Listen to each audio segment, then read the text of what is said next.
anything else. We don't want to know. We're dedicated, yes, To our favorite shows. Oh, my circuits! Everybody loves Hypnotoad. Scary dog! Dancing at Blazeball. Futurama. Good evening. You are listening to a Radulich Broadcasting premiere podcast, TV Party Tonight, brought to you by the good people from the W2M network. Now we're all one and the same. I am your host, the mandated reporter, and frankly, I'm mortified, Mr. Mark Radulich. And tonight, our favorite show is the CW 5-part crossover featuring the Supergirl TV show, Batwoman, Flash, Arrow, and Legends of Tomorrow, Crisis on Infinite Earths. Yes. Brought to you, of course, by, once again, the good people at the CW. And Warner Brothers Television, DC Comics, and Marv Wolfman, who makes an appearance at the end of this thing. Can you believe it? All right. Joining me tonight is the master of ceremonies on the Source Material podcast. Ladies and gentlemen, he just led our other guest, Al Sedano, who I will introduce momentarily, and Alexis Haina through the wild and world-weary tales in Crisis on Infinite Earths, the book. Ladies and gentlemen, it's Jesse Starcher. How do you do, sir? Oh, spectacular, Mark Radulich. I am glad to be on here and talk about, a comic book that I never thought would see the light of day on any TV or movie screen. This is some exciting times, ladies and gentlemen, to watch one of the biggest events ever in comic book history actually transform into one of the bigger events in TV history, all thanks to the CW. So I'm glad I'm here, Mark. Well, I'm glad you're here, Jesse. I'm also glad that from the Thanos and the Adam Warlock and Thanos podcast, who, as I mentioned, was also on Source Material talking about this book, Al Sedano's here. Come on down. All right, let's see. So, closest without going over. 15. Yes, that's it. Perfect. Nobody under the age of 40 got that joke. Which I like it. Spay and neuter your pets, everybody. Good to have you on, Al. Thanks. Good to be here. This is... I agree with Jesse. I can't believe they actually did Crisis. I mean, I never thought that would be something I would actually see. It's amazing. Yeah, I mean, I think I've heard in interviews about this that this was always in the back of some producer's mind somewhere, but you know, when you're just pitching an Arrow show, which your premise is essentially, hey, it's Batman, but we can't use Batman, so fuck it, we'll give him a bow and arrow, and okay, it's Arrow, it's Green Arrow, perfect. Well, makes sense. He always was a Batman ripoff. Was he? Oh, go back in the Golden Age. He had an Arrow car, an Arrow cave. He had the trick arrows, like all the stuff in the in the utility belt. It was basically a Batman ripoff anyway. Yeah. Well, I guess it all tracks then. Perfect. Yeah. It makes perfect sense. It's like, oh, well, yeah, of course, let's use Green Arrow. Well, you know, when they were back there, you know, pitching this low budget evening soap opera with the superhero character, that down the line, if this was successful and they could get more characters, their own shows, and really build up to this, I mean, where do you even go after Crisis on Infinite Earths once you've achieved that as a television show and or movie or whatever? Like, what do you do? Infinite Crisis next? Do you do Identity Crisis? I mean, we're getting ahead of ourselves here, but this is a monumental event in television history that, like, maybe an eighth of the American population knew about. Just us nerds. We're all happy. Yeah. Most people are like, Crisis on what now? I don't know what you're talking about. What were your expectations, Al, going into from Elseworlds to this? I'm assuming you watched Elseworlds. Yes. What did you think they were going to come up with for this? What were your hopes? What were your fears about it? Just kind of open up the discussion for us. Well, I was just hoping they would at least try and stay somewhat with the story. I wasn't expecting it to be a copy, and I didn't want it to be a copy because it probably wouldn't work that way.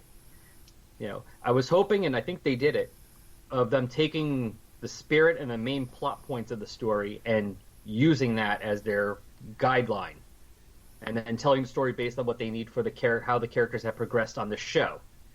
Because it's like the best of the Marvel movies. You don't want them to do the exact comics they're doing. You want them to take those stories and go, okay, this is what kind of happened. These are the main important points of it. Let's do it, but based on how we've done the characters so far here. We got to service these characters, and I think they did that. Because if you look at the thing as a whole, they did kind of follow some of the big plot points of Crisis. And not only that, gave it its own unique ending with what they did at the last episode. Yes, yeah. And we'll get there. And that's why I'm glad you're on, Al, because you really are kind of an expert on the source material, no pun intended. And so for me, even though I listened to Jesse's podcast and I was able to capture some of that and retain it, I'm going to have a lot of questions about some of the finer points of the television show and if those were from the source material or just made up whole cloth for the purposes of this dramatization. Jesse, you had just read Crisis. I know this was a daunting book when I threw it on the schedule, and you were like, no, not the great white whale that is Crisis on Infinite Earths. Indeed. What were you watched Elseworlds last year. I think we covered it for TV Party tonight. What were your thoughts going into this? Okay, so I did not watch Elseworlds with you. I don't think that matters a whole lot. I mean, I understand what we were kind of going with, though, where we had prior to that was Crisis on Earth X. Is Correct. that the one that was? Okay, so I did watch that one. I didn't have a chance to watch Elseworlds yet. So anyway, skipped right to Crisis. But I knew what they were kind of building to. And so expectation-wise, I mean, yeah, it's the big one, folks. This is the big one. This is the one that you don't want them to really mess up. And here's one of the things that a lot of people will agree with. When you look at Marvel movies, okay, you have a good sense that Marvel knows what they're doing on the silver screen. Then when you take a look at DC and compare that to Marvel, you find DC movies kind of lacking in that aspect. But one of the things that a lot of people will agree with is that DC knows what they're doing with their TV properties. So going into this, there is a lot of hope and a lot of anticipation for how well they're going to be pulling this off. I don't know if they achieved that, in my opinion, but what I wanted to see was a Crisis event pulled off with what the properties were on TV in at least a decent enough fashion to pay homage to what came before in the 85 Maxi series. And I think they did a fine enough job. This is, man, you got to think about what we're looking at here. We're looking at television, all right? We're looking at 5 shows crossing over with each other, which I honestly don't know if this has ever happened before in TV, where television shows will actually I know the crossovers have happened in the past. I'm thinking of Homicide and Law and Order. That was one of the first ever crossovers that I can remember happening, and I was like, holy crap, these two, this is actually happening on TV. That was back in the mid-90s, I believe. Yeah, and also Friends, Mad About You, and Seinfeld. Ah, so there you go. The Simpsons and Family Guy. There were common themes. So that's happened, but on a level of how many shows did we say 5? 5 different shows? They're finding a 6th. Well, that's the thing. The 5 shows that made up the actual crossover were Supergirl, Batwoman, The Flash, Arrow, and Legends. But there was the additional Black Lightning show, which didn't get its own episode of Crisis, but it got, like, if we're talking about comic book terminology, it got it was part of the crossover sort of tangentially. It was a tie-in? Thank you. Fuck me. It was a tie-in. Okay. And he All right. appears in 2 of the episodes as well. So Yes. Yeah. So, again, anticipation. I wanted to see how well they were going to try and pull it off, and there was a lot of awe involved. I couldn't believe that they were doing this, really, to be honest. I could not believe that this was getting pulled off. And to be alive and actually watch it happen was, just spectacular. And so, yeah, man, I was excited. Excited is the word. I'll tell you a couple of thoughts I had, and then we'll start discussing the show. There was a lot of talk before we got to see it about casting, and this character from this other franchise was making an appearance. Like, for example, Burt Ward. Burt Ward, who plays Dick Grayson, Robin, in the 66 Batman television show. He was making a cameo. The fellow that plays Superman from Smallville was going to be in there, and this went on and on and on and on. And so I was curious to see how, if these were going to be a very brief cameo, or if they were going, or if they were going to serve a greater purpose in the narrative. So there was a lot of that. This was just chock full of cameos that served the greater narrative. I don't think they were wasted, but that's all they were. It was like, look, there's a thing that we remember. But the one character they brought back that was not a cameo and was an actual character that affected the narrative was Brandon Routh's Superman from Superman Returns, which was a continuation of the Christopher Reeve Superman series. Which leads me to my next point. This thing really needed to serve a lot of masters in the sense of it needed to find that line between fan service and telling a cohesive narrative that made sense and was worthy of something and at least tried to approach gravitas. Whether or not that's successful is something we'll hash out over the course of the next hour or so discussion. But, I think they needed to find a way to make the people who are lifelong fans of comic books and these shows happy while also telling a story that made sense. And, God help them, maybe even drew in some new fans that hadn't been keeping up on these shows. Does that make sense to you guys? Yeah. Yeah. I mean, because Flash is apparently one of their top-rated shows on the network. That's way more people than read comics. So they have to tell a story that those fans will be happy with and keep on watching. Right. Not just the comic fans, but of course they also want to make the comic fans happy too, because that's probably their initial core people who are excited, who are going to be the most excited, and the people who are most gonna on social media, grassroots, get the word out about these shows. And then there's this other element to it, and I want to make sure this is talked about. And I don't know how much you guys paid attention to it, if you even registered, but this is 2020, and there is an agenda in movies and television that is sometimes served well and sometimes not so much. There's definitely a push for more female-driven superhero shows, and I think in some cases they work and are natural and organic, and I'm certainly fans of them. And then I think they want you to love a certain character or a certain show, and they push it and they give that character a lot, maybe undeservingly, and it generates a backlash. Anyone want to take a guess at which character I'm referring to, or just let it come naturally from the conversation? Well, I'm actually trying to think, because it must have been obvious to you. It wasn't obvious to me. That's what it was. That's why I didn't want to just say it outright, because I want to get talking about the plot of this thing, but I'm just curious if either one of you guys were like, we got it, or like, no, Radulich, I've no agenda. What are you pushing here? What do you think, Al? We'll see. Al. Go ahead, Jesse. Yeah, well, let's see as we go over it. Okay. I'm trying to figure out which one. All right, so I'm the only lunatic on the show. Got it. You're It's jaded, 3 different Mark types of Radulich. lunacy. All right, so leading into this, Arrow has been dealing with the Monitor all season.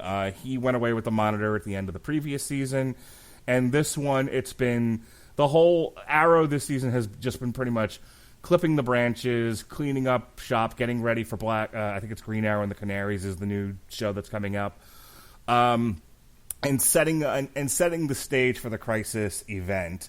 Do you watch Arrow at all, Al? Yes. Okay. What did you think of the lead-in Arrow shows to this? I've enjoyed them, but I like that kind of stuff. It felt to me like I was watching Doctor Who, but with Oliver Queen instead of the Doctor. So instead of, let's try to get people to be nice to each other, it's like, I'm going to break your arm.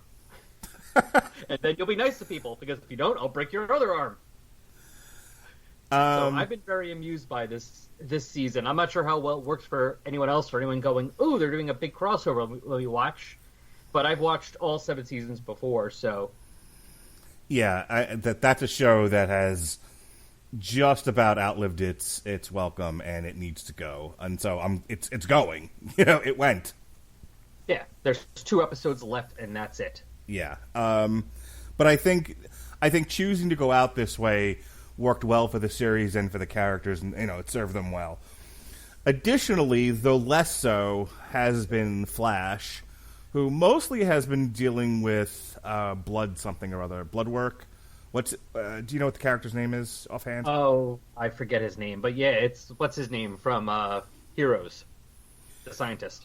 Yeah, he's been the scientist again. He's been the main villain so far, but the subplot underneath everything is Barry has been led to believe that he's going to and this has been since the first season, that he's going to disappear in quote-unquote a crisis. And now they know what that crisis more or less is going to be. And so the Team Flash and the gearing up for Crisis on Infinite Earths has been, it's all life after Barry has been the theme. Jesse, do you watch Flash at all? I haven't watched Flash for a while. I don't think the only show that I've actually stayed in touch with for the past year that I'm up to date on is Legends. Okay. I've never watched any Arrow. Flash I watched probably to the end of Savitar, I think, and then haven't watched any Batwoman and just about zero Supergirl. So I am going into this thing completely blind. Yeah, that would also explain why you're like, what are you talking about? Who the hell's Bloodwork? Bloodwork. By the way, I see the picture there, Al. It was Suresh from Heroes. That's it. Yeah, I've been watching, and just go with that then. I had watched them initially. I kind of not fell off, but didn't really have time to watch them, and we don't have a DVR anymore, so I was watching the CW app is kind of a pain because they only keep 5 episodes at a time. So I had been up until last season watching them all only on Netflix, nice. After the season's over. But because of the crossover, I wanted to be caught up, so I did watch. I made sure that I was caught up to the current season, so that way when the new ones, this current season started, I was able to make myself watch everything on the CW app. Mm. I'm not going to stay with all of them once the crossover's over. How many times did you have to put up with that stupid migraine commercial? Oh, God, that's the problem with the app. Sometimes I'll play the same commercial 5 times. I watch a lot of the stuff first thing in the morning, usually before work if it's a late day for me, when I have to be there at 9 instead of 7. And yeah, during those I just shut my eyes. Usually put my head back down on the pillow. I've never muted my TV so fast. I like when they tell you how many commercials. It's 1 of 5. I'm like, great. I'm going to walk away for 2 minutes. I know I have time. Outstanding. Pee break. Yeah, I think. I'm going to watch the last 2 episodes of Arrow, but I think Legends and Batwoman are the ones I'm going to stay with right now. And I'll let Flash and Supergirl, I'll just catch up with the rest of this current season once they're on Netflix. Well, Batwoman and Supergirl really didn't do a run-up to this that I could tell. Not really. Yeah, there's the thing where the Monitor brought in John Jones's brother, and that was a big part of the run-up, but that didn't have that was a way to introduce the Monitor into Supergirl so they didn't come out of fucking left field. I want to say they did something very similar with Batwoman, but I honestly don't remember at this point. But it starts in earnest with Supergirl. So let's talk about this first episode here. We have this series of cameos that are shown. We see the Batman 89 universe. We see Batman 66. What else? Do you remember, Al? Oh, God, I'm trying to remember. The only one I remember wasn't in the first one. It was the Birds of Prey world. Yeah, that was later on. And I know Titans shows up at some point. Yes. It's just a real quick, 2-second shot of that universe supposedly ending. The one I was excited about was Batman. with Alexander Knox, the reporter from the first Batman movie. Yes. Robert Wool. Yes. Oh, that's okay. Batman. That All was right. the Batman '89 universe. So there's a quick succession of I think it's 66, 89, and then Titans, and then we're into the Supergirl thing, and they're kind of wrapping up stuff from what's been going on there, which is neither here nor there at this point. But the most immediate thing they have to deal with is the wave of antimatter that wipes out Argo, which is where Superman, Lois, and their kid are hanging out. So, as an introduction to what's going on and kind of kicking things off into high gear, what did you think of this first part, Al? It was okay. I mean, one thing you have to accept from these shows is because it's not the original Crisis comic, which was its own entity, so it could just tell the Crisis story. These are 5 episodes of different shows. So besides TV budget, they also have to have certain characters in them that probably won't show up again. Like the characters from Supergirl, Dreamer, who only does show up in the end, but like Supergirl's sister, the character they call Brainiac 5. I'm not a fan. I don't like how they do Brainy? that one. You mean Brainy? Okay, sorry. Jumping into a Supergirl episode and having no idea what was coming before. It's a bit rough, huh? Oh, man, was I lost on a couple things. And this Brainiac guy, I was like, well, who is this overactor? And I was like, oh, wait a second. Okay, I think that's probably part of the character. I get it. Minor rant, by the way, about Brainiac 5, and I love the Legion superhero, so I would love to have him on there. But the thing is, he's supposed to be like the smartest person ever, and yet on that show, everyone else is smarter than him. Oh, that's not fair. Always. He is never the one they need to figure out. It's always someone else is the one to figure out what he can't do. No. So it's like, always. It's always Lena or the sister or Wynn was smart. Wynn was smarter than him. No. Oh God, yes. I don't. They don't play him that smart. They just play him as a smart guy, but not the character. The character's not supposed to be a smart guy. He's supposed to be the smartest guy. That's his superpower. In defense of Brainiac 5, when they first did the Legion of Superheroes storyline with Mon-El and the Saturn Girl, I think it was, and him, he was. They made that was the focus, was that he was the superior intellect. They've since tried to humanize him, and that's been more of the focus. So maybe that's your read on him. But like they put him with Nia, and so he's trying to learn how to be a real boy, that sort of thing. And that's fine, but it just seems like the intelligence part of him has gone away and goes to everyone else. Well, come on. How many guys, including ourselves, got dumber after meeting the loves of our lives? I tell you, Al, it's... Oh, God, if I got dumber, it's amazing I can breathe. How am I doing this and breathing at the same time? That's a problem. Supergirl was more of a lead-in from the other previous episodes, so it is kind of like if you're not watching it, that's the one that's the hardest. Everything else leads in from the last episode of Crisis. This one leads in from the last episode of Supergirl. Now, so if you're not watching Supergirl, it's a little like, what? Mm-hmm. Now, it's here. I think once they are reacting to the antimatter wave and the destruction of Argo, and the plot of this is 2 things, and this is where I'm going to lean on you a bit, Al, to talk about the comic book compared to the show. I think this is where they introduce basically like the interdimensional space antennas. I know that's not their name, but the thing the Monitors left on various Earths to combat the Anti-Monitor, and the Anti-Monitor.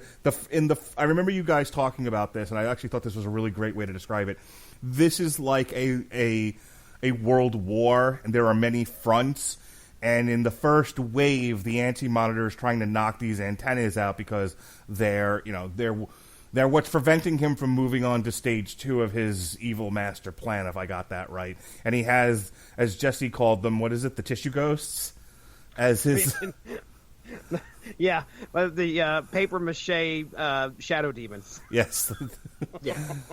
They were way too easy to kill. Too easy to kill. Well, when half the heroes on these shows have 0 superpowers and are just ninjas, what did you want them to be? No. Okay. Yeah. I mean, look at that last episode. How many people just use guns? At the one point, okay, I know we're jumping ahead, but at Vanishing Point, because I know I'll forget to make this point, but at Vanishing Point, when all the shadow demons start coming after him, I'm concerned about the one guy that has no superpowers, and he apparently is taking some of them out by punching them in the face. I was like, all right, how come this guy is not hiding? Well, obviously these things aren't that big of a threat. It's like zombies, I guess, because there's so many you could get hurt. Obviously, they're a threat because what happens at the end of this first episode is pretty, pretty scary and affects this crossover greatly. But we'll get there. But go ahead. It kind of reminds me of the comic, though. If you remember, sometimes they seem to be so dangerous, and then meanwhile, other times, like someone punches them, they go away. So they are. On that. I think zombies was a great way to describe them. Their success is measured by how many of them are attacking at once. Their power is in volume, not in impact. Mm-hmm. You can get killed with a ton of paper. I guarantee it. Absolutely, especially if it's dropped off a high building. So, Al, talk to me about the space antennas. I'm trying to remember what they were if they were different or the same in the comic, because I know in the comic it was basically to help merge the Earths, and obviously that wasn't it here. I think here it was just to help. I think the point of the antenna here was to push back the antimatter. Yeah, that was it. It was to push back the antimatter to keep it from wiping out the Earth. So that was one of the things they needed to do. The other thing was they knew the antimatter wave was coming, and if they couldn't stop it, they could at least slow it down. They needed to protect the antenna from the anti-monitor, and they needed to have an evacuation of 300 billion people, which is, I just evacuated 300 billion people the other day, so it's not that hard. Wow. I was like, okay, this is a rather big problem they got to take care of before this world ends. The people on this planet can't agree on what color to paint a fence, let alone fucking mount a mass evacuation. Get the fuck out of here. I was thinking that same thing. I'm like, wow, how did they get people to agree to this? Everyone would have been debating about whether or not there was an attack happening. Probably. There would have been people. There would have been people all over the country. I'm not going. Guys, that's fake news. Global warming is not real. I don't know what's going on here. Maybe that's what happened. That's why they didn't save everybody. All the people that wanted to debate about it and argue whether it was happening. It's like, all right, that's fine. You hang out here. You talk. We're going in here. Yep. See you later. I want to know how many old men stayed behind because they couldn't. They weren't getting moved off. I know Homesteader. They're certainly not moving for red skies. Fuck all that. Anyway. So yeah, you had the mass evacuation of Earth 38 to Earth 1, I guess, and then you had the protection of the space antennas. I think that's all they had time to deal with in this one. And then you had the big battle on top of the building where the space arrow, where the space antenna was, and this was Oliver Queen's last stand. Yeah. This is where I learned that Oliver had exchanged. I guess his place in the role of Crisis with Barry and Kara, who was both of those were apparently supposed to die, and he made a deal with the Monitor to die in their place and let them live. Yeah. Which now wait, sense. I guess I should have watched that then. Which makes sense because who are the two big deaths in the comic Crisis? Two big ones were Supergirl and the Barry Allen Flash. Yep. And it's kind of hard if those shows are gonna continue with their main characters dead.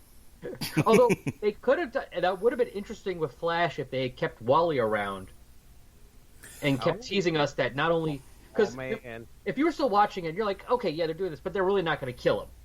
But if they had Wally and they were like training him to be the Flash, they could have teased you like we're going to kill the Flash off. But keep the show on because you still would have a Flash. Well, there's two problems with that. One, they sent him off to live with the Legends too. He sucks. Well, I'm saying if they had him still around, but since he's not around, they couldn't do it. They couldn't do that. But I was just saying if they had him around, they actually had a purpose for him. 900 million people in Crisis on Infinite Earths. That guy doesn't show up once. By the way, I don't know where he went. Like what acting gig he's currently got. We left him with. He was in Legends, but the Legends sent him off didn't they? He went left to bed again or something. Yeah. Well, it's the same thing with Jim Zilson from Supergirl. He moved, and it's because that's the thing you have to accept with TV. Unlike in comics, where they can go, all right, we'll put the character back in because we're just drawing him. Here, it's like, well, the actor's no longer in the show. He's no longer going to appear at all. Right. Yeah. Yeah. So it was like all the Poochies have to go back to their planets now, because we can't use them anymore. Real quick, and then we'll move on to episode 2 here. This is also the episode where not Barry, Oliver says goodbye to his daughter, and he passes her the mantle of the Green Arrow, leading into her own show. More on that later. Oh, is that where you're leaning? No, as a matter of Okay, fact. all right. No, All that's right. not the one that irritated the living shit out of me. All right. And many others, by the way. We'll get there.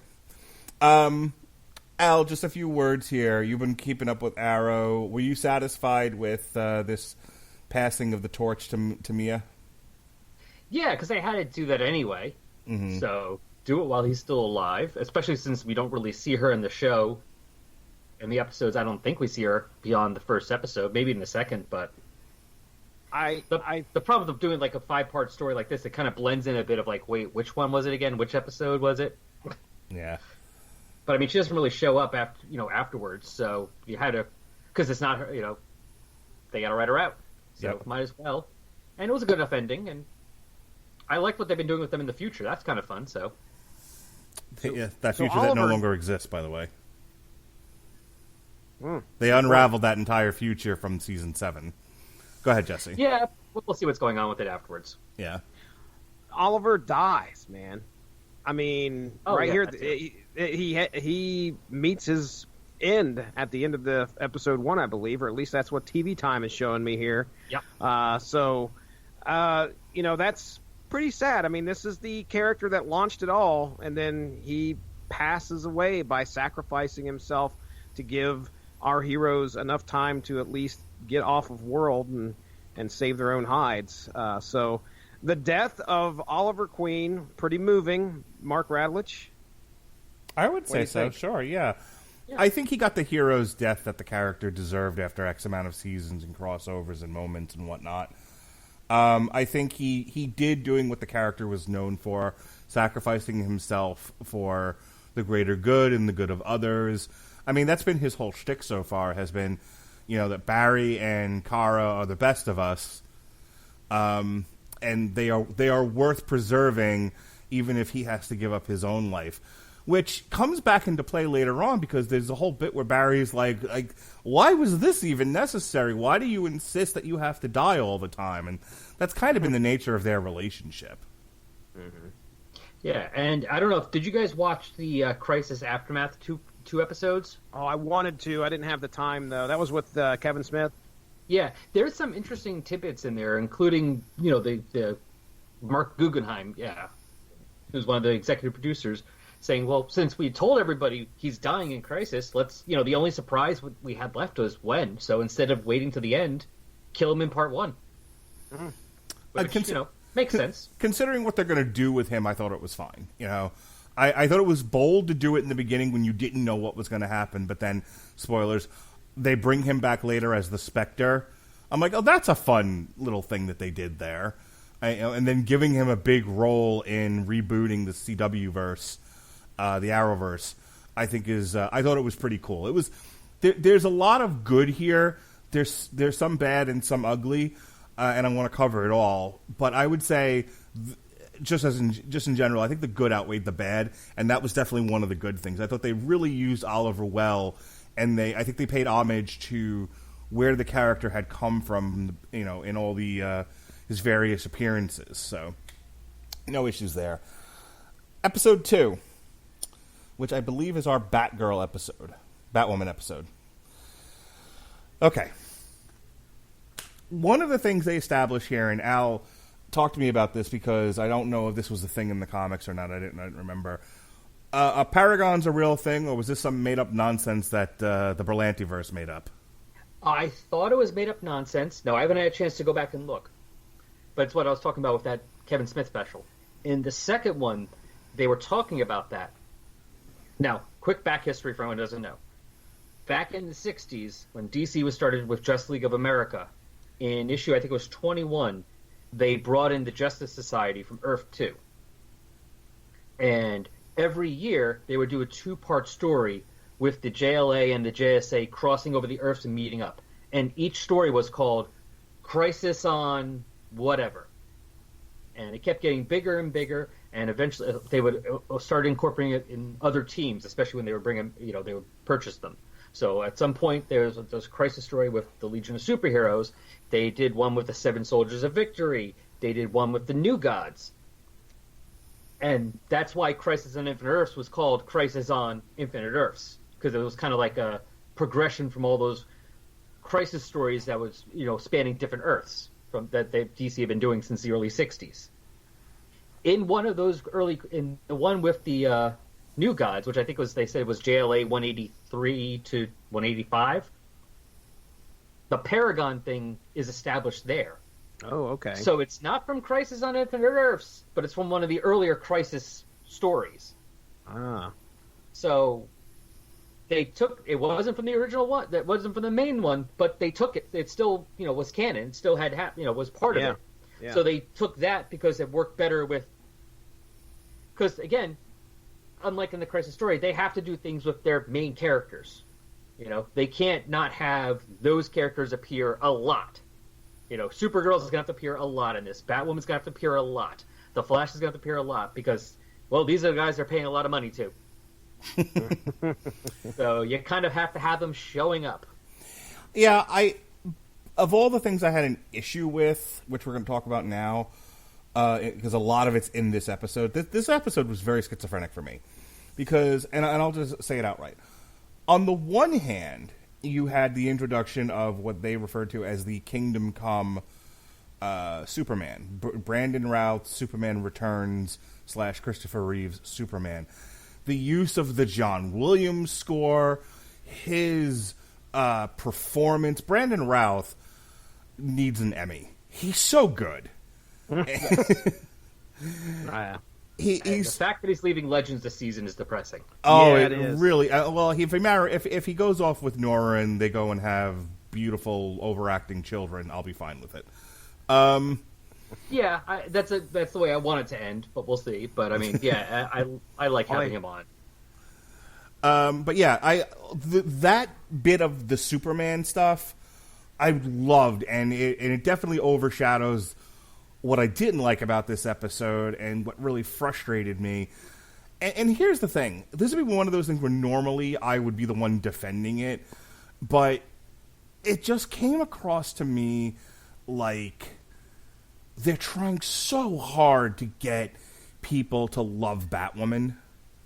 They want Batwoman to work, and why wouldn't they? They invested a lot of money in this show and in Ruby Rose, and I want it to work. I want it to succeed, but I want it to succeed organically. Like, I want it to be a well-written show with actors who perform well and give you an intriguing storyline, and not, well, like her because like her. Because I have to say, I'm definitely keeping up with that show because I'm liking that show. It's fine. Hey, you can not like something. Oh, see our Mandalorian discussion for more on objective quality, liking and not liking things. My main issue with the Batwoman series, because I'm assuming that you've been watching it. I have. Is the husband of her ex-girlfriend. Okay. Because I'm looking at him going, oh, you're just like the Tommy character who's kind of dating Laurel in season 1 of Arrow, or the Eddie character who's dating Iris in season 1. You're the guy that's just in the way and is going to die by the end of the first season because you're in the way of the love interest of the main character. Yeah, they had enough issues with her and her ex have enough issues that they did not need a husband who doesn't count. And I would love to be wrong and have them do something different, but I'm calling it now. He's going to be dead by the end of the season. You're not wrong. Yeah, they're doing the same thing they did with those other 2 shows. They're following that formula. Otherwise, I'm enjoying the show. I love her sister. Her sister is Twisted, who, by the way, played the Birds of Prey version of Black Canary from the early 2000s. in that show. Which we'll be covering next month, right here on TV Party Tonight. Look, let me be clear. Let me define a couple of things here, and then you tell me I'm wrong or whatever. The show itself is fine. It's in that middle category of it's perfectly entertaining. It's not great. It's not terrible. It's just fine. And I think Ruby Rose does a fair enough job of playing this character. I will tell you, I've showed both to my now 9-year-old daughter, and she was like, more Supergirl, please, less Batwoman. I'll watch them back to back after they've come on Sunday. I'll watch them when the kids get home on Monday afternoon. And she's right. She's there for Supergirl. She loves the Supergirl show this season. And then she walks out of the room during Batwoman. So I don't know what that tells us, but tells me something. Here's my thing. Go ahead. Okay. I was going to say, I guess I'm the opposite with her, because Supergirl is one of my least favorite out of them. Ugh, you're breaking my heart, Al. Supergirl, I feel like I'm being preached at. It's like, I'm agreeing with everything you're saying, but you're preaching at me so much I'm getting bored. But I'm agreeing with everything, but it's like, but you're, okay, you're kind of not as entertaining. All right, Al, you and I and Alexis Hana, maybe, I don't know, are going to have this discussion on June 2nd. My birthday, as a matter of fact. How about that shit? Want to spend my birthday with me as we talk about Supergirl Season 5? Because you and I need to have a further discussion about this. Well, wait, which season is that now? Current one? The current one, yes. That one I'm probably not going to watch, though, until Netflix. Okay, that's fine. I'm not trying to put you on the spot. I'm having fun with you. But, here's my thing. Let's put Batwoman aside for a second, because all the stuff I said about like her, I didn't really get that with the series. I got, this is the thing. We hope you like it. It's what we decided to do with this character and these people. And they're essentially telling an adaptation of the Elegy storyline that we covered on source material, if you remember that, Jesse. Yeah, I do. With her sister, where this crazy broad who's doing an Alice in Wonderland bit turns out to be her sister. Mm-hmm. It's that stretched out, and it's kind of like a weird take on the Dark Knight Returns. Like Batman has gone, the city has fallen to nonsense, and they're trying to figure out what to do. And in swoops Batwoman. It's fine. One of the announcements going into this was, we're bringing in Kevin Conroy. Yeah. And the internet the internet's pants collectively got tight and wet at the same time. It was amazing. People are like, did you have a camera in my house? You'll never know. So they bring in Kevin Conroy, and he's of course the voice of the Batman from Batman the Animated Series. Yep. The one Batman I think that is universally loved, and there's a reason I have to bring this up. People, when you talk Kevin Conroy, like, that's my Batman, that's my president, that's everything, that's my blank space, that's it right there. Universally praised as the best Batman evers. That's the Batman voice I hear when I read Batman, yeah. And so they're bringing him in here like, oh wow, we're gonna. Is this the Batman Returns? I'm sorry, Batman Beyond. Batman Beyond Batman in this universe? Is this the Batman the Animated Series, but in the future where he's old and shit's happened? Like, I think that was the impression I was getting. Was this was Batman the Animated Series, the retirement years? And it kind of looked like Batman from Kingdom Come. Yeah. Very much so. The brace, the body brace he was wearing. That exosuit, that's it. So people are like beyond excited about this. And they used him, they used that character, they used the fan appreciation for all that went into that character as a way to prop up Batwoman. Ooh. I don't know. I don't know about that argument. But go ahead, Al. Prop her up. I was going to say I thought they were using that as a way to plant doubt in her head. Now, can I do this?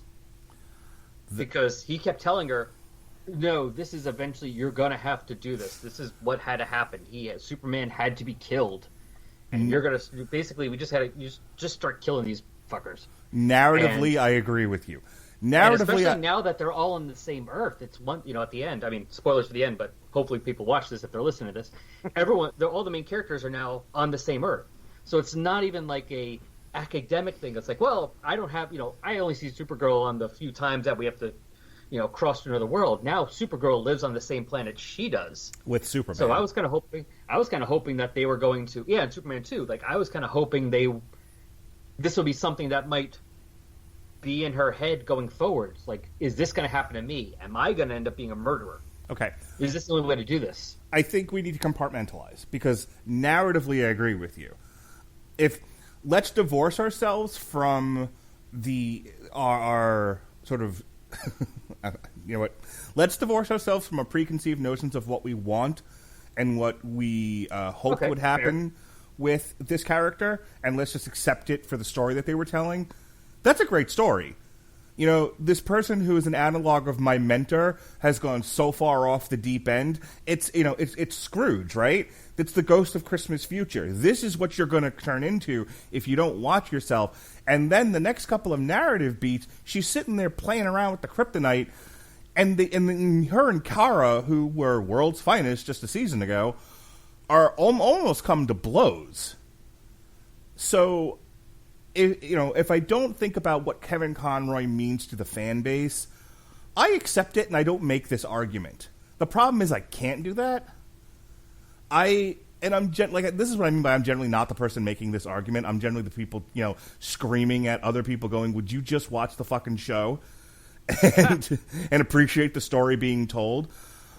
But I feel like I don't know how you even get to that point in the story and tell that story the way that they did without using that character, but it feels like a slap in the face to the fans to use that character to tell that story. Do you see what I'm saying, Al?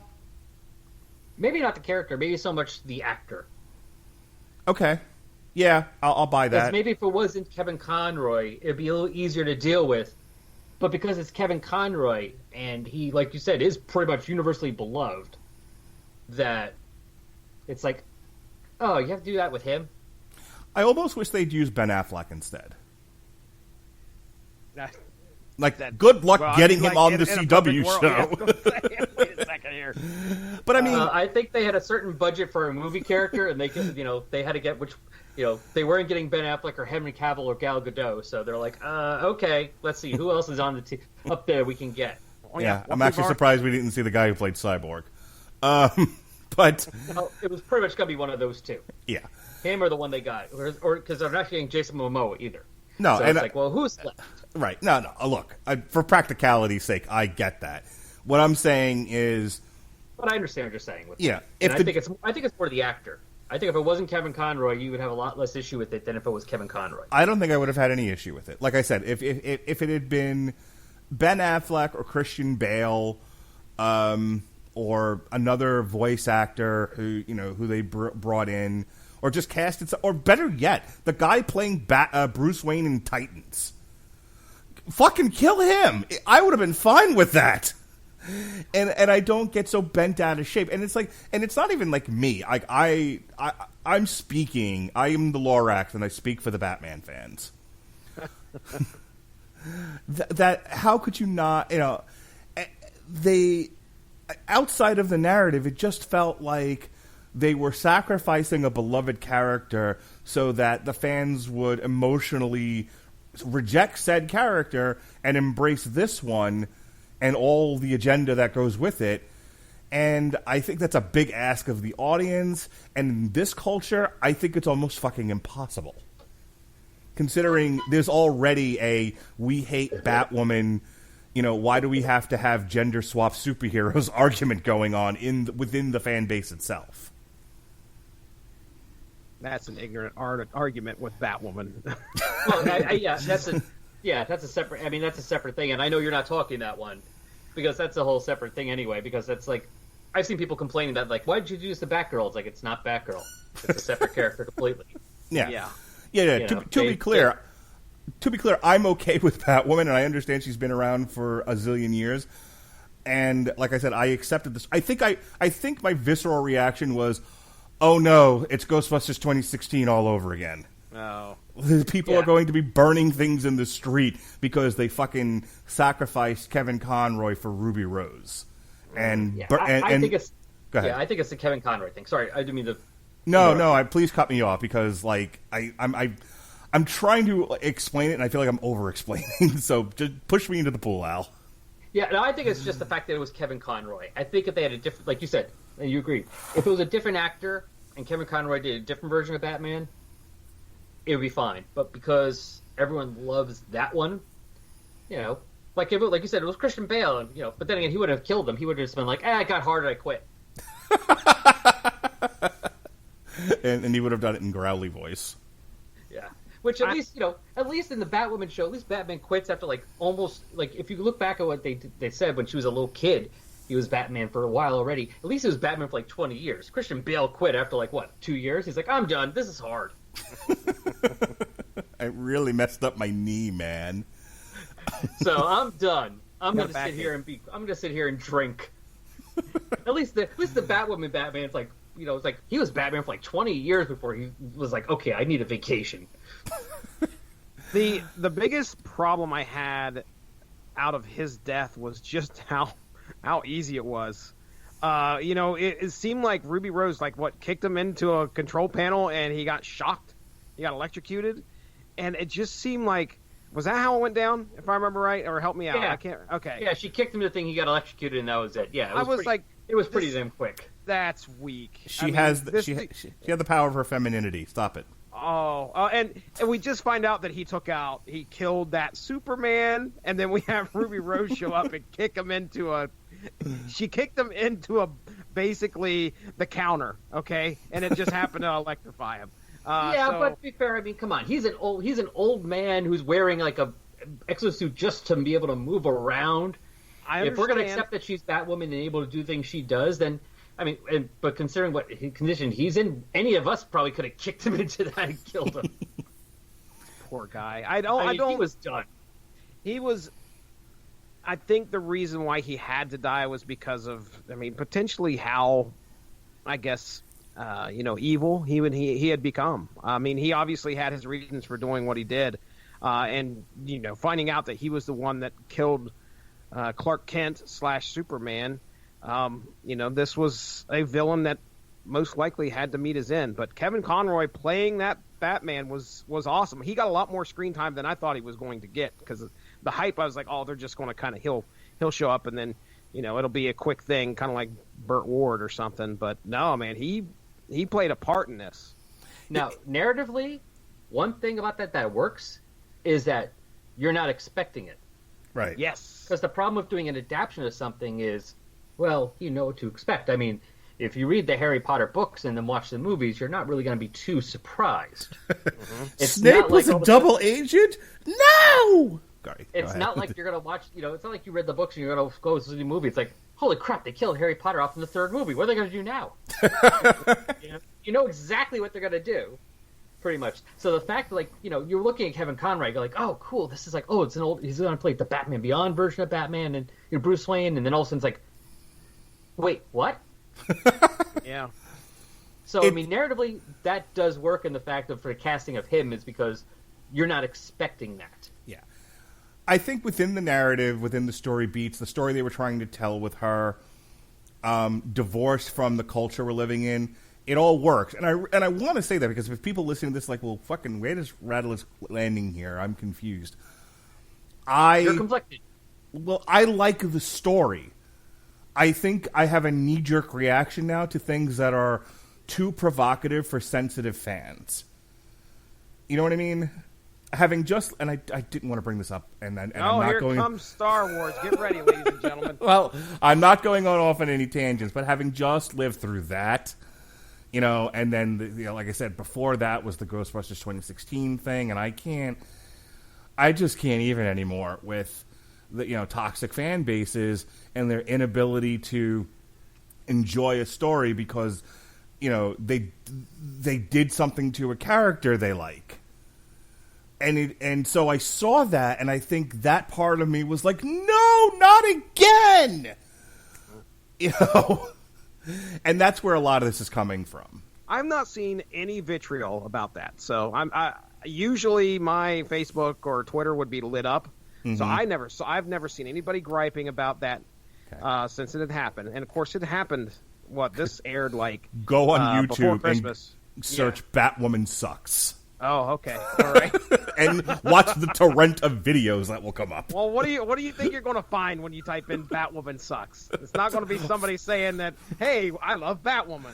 Fine, just search Batwoman CW and see what comes up. All right. Well, my question is, how many percentage of that were people saying that already, even before the show started, and how many people came with that after the episode? That's my question. That's a fair question. Because if everyone was doing that, if these are all people who were already saying that before the show started, then they're just looking for any excuse anyway. Yeah.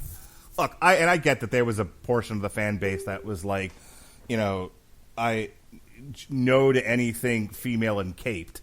I get it. So, but I found myself at the end of that episode very uneasy, and you use the word conflicted. That's really a good word because I like the story. I didn't like that a beloved character was sacrificed for a character that I don't think, by and large, the fan base has accepted. I don't think the show does great ratings. So it does pretty well. It does well enough that they already get renewed for season 2.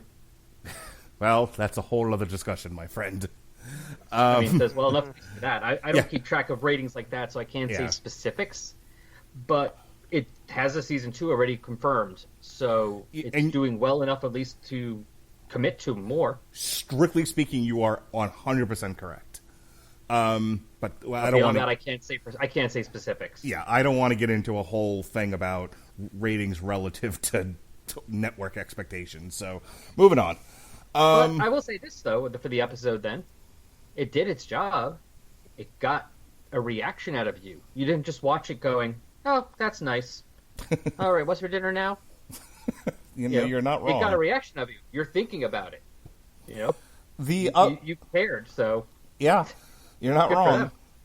The other thing that happens in this that I think irritated people was and it didn't. I know it irritated people. I was watching the reaction on Twitter when it happened. And it didn't really bother me one way or the other, but that's because I never watched Smallville. People were just knocking over coffee tables when they realized the actor who plays Clark Kent from Smallville had given up being Superman for whatever his reasons were. Tom Welling. Yeah. They actually had writers from Smallville write that, and they, from what they said on the talking about it on the thing afterwards on the Kevin Smith things, that's why he came back. Like he liked what they did, so that's why he came back to do it. I'm glad he liked it. I know there were a lot of people who are not fans of it. I think. Go ahead, Sal. I was gonna say he's been supposed to that show not wanting to be Superman. Exactly. He didn't want to be Superman that entire show. He had no interest whatsoever. Every episode, it's him being dragged. There's two things that happen in almost every episode of Smallville. He's dragged kicking and screaming into doing Superman stuff. And he warns Lana about something horrible, or a horrible person. Lana ignores him because, of whatever. And then turns out he's right. And then same thing in next episode. It's not a good sell job for getting me to watch that show. I'm going to let you know that right now. Well, and I like that show too. The thing is that is why I believe he was not in. He didn't have his powers because he didn't wear. Tom Welling, I think, understood that he didn't wear the cape at all during Smallville. He wasn't going to wear the suit and cape after. So that's where they wrote in he gave up his powers. So that was something that the actor felt needed to be done in order to be faithful to the Smallville series. So that didn't bother me. I loved it. I love the fact that Lex Luthor shows up and throws the kryptonite in his face, and he just looks at it and he grabs it and he's throws it into the cornfields. Yeah. I mean, it tracks with Superman too. I mean, Clark gave up his powers to be with Lois then, and the only reason why he got him back was because Zod showed up. Yeah. And it does also work because, it meant we didn't have to have some other random reason why Lex couldn't kill him, and so Lex doesn't kill him. Yes. You Yeah, know, he gets to live. He gets to live. And come on, you got that awesome scene where he still punches him because Lex is expecting superpower fight, and he just punches him in the face. He's like, "Yep, still stronger." Yeah. That is a good brilliantly written scene, by the way. Again, Because John Cryer as Lex is doing a great job because he's doing Lex, and it's a Lex you hate, but you enjoy hating him. oh, John Cryer is I the love best when- Lex Luthor ever. He gets punched by Clark, and I would love that part. Or like at the end of part 3 when he does his dramatic entrance at the very end. I was thinking at the end of that, like, if the next episode is just everyone taking turns punching him for an hour, I would have been fine with that. Like, everyone just take turns beating on Lex Luthor. And now That's playing the fine. role of Baby Yoda, John Cryer. Now, so- Mark, do you remember John Cryer from Superman? Was it he- 4? He's not Ducky. Lenny. He's Ducky and something else. But yes, Lenny. Ducky was, I think, is Pretty in Pink. Yes. One of And the John he- Cryer movies. Apparently is like John a Hughes. huge comic book fan as well. Mm-hmm. So I think him portraying Lex Luthor was possibly a dream of his at one point. They brought him on last season. They brought him on last season as Lex Luthor on Supergirl. He's been the high point of that show. He's brilliant. And those are Has the he? episodes I loved. Yeah. That's awesome. I love those episodes of him as Lex. He is great, and yeah. So I was fine with that part of him because that was awesome. That was a nice ending for the Smallville Clark. I felt like it fit him, and he got a great punch on Luthor. I just love that so much. Still stronger. Since And it shows Luthor. It shows real quick though. Sorry. Sure. It shows the difference though between the two of them. Lex Luthor can accept the fact that even though he hates him for that, it's jealousy. He cannot accept the fact that someone would have those powers and go, "No, this is better." Give him up. Yep. He just can't. His brain cannot wrap around it. I mentioned, And that's probably why I think I heard someone else that said that's probably why he still doesn't realize, even though from that the Superman on his Earth is Clark Kent, because he's like, they got to be different people, because there's no way, like, he still has his powers. He's not going to be some mortal. Yeah. I mentioned before how schizophrenic this episode was. Personally, for me, I've already gone overboard in explaining the Batwoman stuff. I had no reaction to Smallville other than I enjoyed the scene. I have no emotional connection to any of what was going on there beyond what I saw. The high point of this, though, was Brandon Routh's Kingdom Come 90s Superman Returns. And I mentioned before the John Williams score. I don't squee because I'm a 44-year-old man, but I squeed for that. Oh my God. I made a noise and my wife wanted to make sure I was okay. Tears were streaming down my face. I was a 12-year-old boy again. It was an amazing experience. I was so happy with that. And then, because we all know, and, it really is an indisputable fact that Superman 3 is the best Superman movie. You had Brandon Ham Routh. sandwich Lex Luthor. You had Brandon Routh fighting the guy playing Superman on Supergirl now. And he goes, "This isn't the first time I have to fight myself."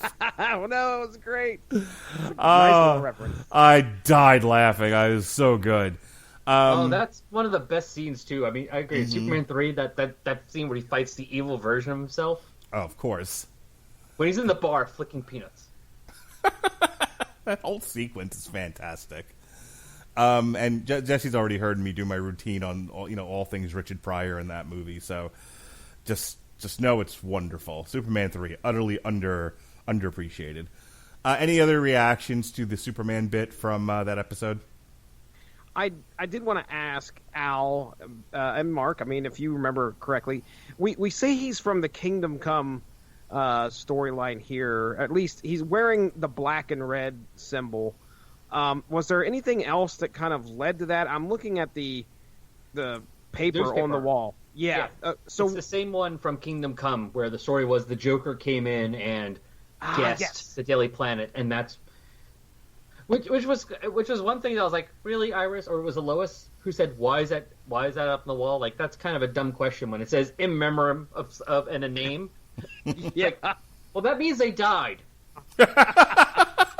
You can say what happened, Right. but don't act. But like the way they did that was like she didn't understand what that meant.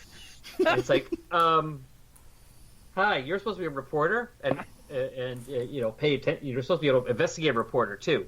You're not like the one on TV who just reads whatever story they're given. You're not a news reader. You're a reporter. You're supposed to be an investigative journalist. That universe's Lois Lane English was not her first language. She's Portuguese. Apparently, because it's like, I guess you don't realize what that means, huh? Yeah. But otherwise, yeah, that's why it's the Kingdom Come. It's like a merge, just like the Superman Return. Superman Returns is basically supposed to be a continuation of the Christopher Reeve one. This is now adding in the Kingdom Come thing as like what happened in the future. Got it. Okay. Cool. And lastly, in this episode chock full of wonderfulness and nonsense, we have the obsession, the plan to bring back, because this always goes well, to bring Oliver back from the dead via the Lazarus Pit, which is how they bring John Constantine into the story, who I love and can't. As long as he doesn't have his own series, I love Matt Ryan as John Constantine. Talked about him earlier this year, late last year around Halloween, right, Jesse? Oh, he is great. Oh yeah. He's one of the people who's like become basically that is the character. Yeah, That is absolutely. John Constantine. So anything about that particular story? Some of this felt like they just needed shit for some characters to do. Like there was certain plot lines going on. Like, well, we don't want to lose whole characters wholesale, and we've got other stuff going on, so we'll give them some of. This is one of the. I don't know if bad's the right word, but one of the weaknesses of this series was there's a lot going on and a lot of balls in the air and a lot of plates spinning. And there are times where the side quests and fetch quests that they go on seem just like that. They just seem like shit for some characters to do that ultimately don't mean anything. Yeah, because I mean, they could have done that thing with Oliver Queen in Purgatory and this meeting Jim Corrigan without having the others there. That could have been done, but yeah, I mean, that's what I said earlier. Because if they're TV shows, they have to, each episode, people have contracts and they got to be in certain episodes, certain amount of episodes, and certain things. So, they got to figure out how to include X, Y, and Z in this because we got to put them in there because we're paying them anyway. Mm-hmm. I mean, why do you think if anyone watches Doctor Who, why do you think there's always like an episode or two a season where the Doctor barely appears? Because it's in, or at least previously it was in the contract. Mm-hmm. That's why you had the episode Blink. From the barely there. Because he was like he's like, yeah, for this episode, listen, I'm only here for a day. That's in my contract. So whatever you got to write around that. Figure out what you're going to do. Because I'm going to the zoo. I'm in my trailer, jerking off, just like Tyson Fury, 7 times a day. Whoa. It's on Twitter. Leave me alone. All right, then. Part 3. This is our Flash episode. We have another fetch quest. Okay. This Ryan Choi, who is he? Do you mean the character or the actor? The character. Ryan Choi was created after Infinite Crisis. I think it was after Infinite Crisis when the Atom was gone, and he was in the series called the All New Atom. There was an All New Atom series. Oh, okay. So we're setting up a precursor. So when Brandon Routh leaves, that's my guess. Okay. Yeah. He was the new Atom, and they had him in for a while, and then after Countdown to Final Crisis, when they brought back Ray Palmer, they killed Ryan Choi off. If anyone remembers when they did the Titan series, and they had the Titan series where it was Deathstroke leading a group of villains. Okay. Everyone was reading comics during that time. That's what they did. They killed him. Okay. And so that was the character written. The series was, I believe, it started. It was great. It was one of the things where they had Grant Morrison give him like a bunch of ideas, and they spun them all off into titles. Like, Grant, give us like, a good idea for something, and we'll work on this. And Gail Simone wrote the series, and it was fun. I read it, and I think John Byrne was the penciler for the first few issues.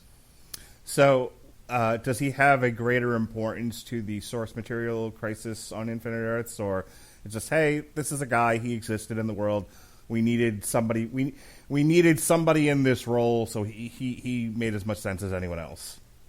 Well, I'm hoping they're planning on doing, considering the fact that Brandon Routh is leaving, I'm wondering if they're going to make him the new Atom, just like in the comics Ryan Choi followed Ray Palmer as the Atom. So you were asking about Ryan Choi in Crisis, the comics, Mark? Yes. No, I didn't see him in the 12 issues that we read, as far as Oh, I yeah, can tell. Yeah, he's after Infinite Crisis. He doesn't show up for a while. It's a long time then. Yeah. Okay.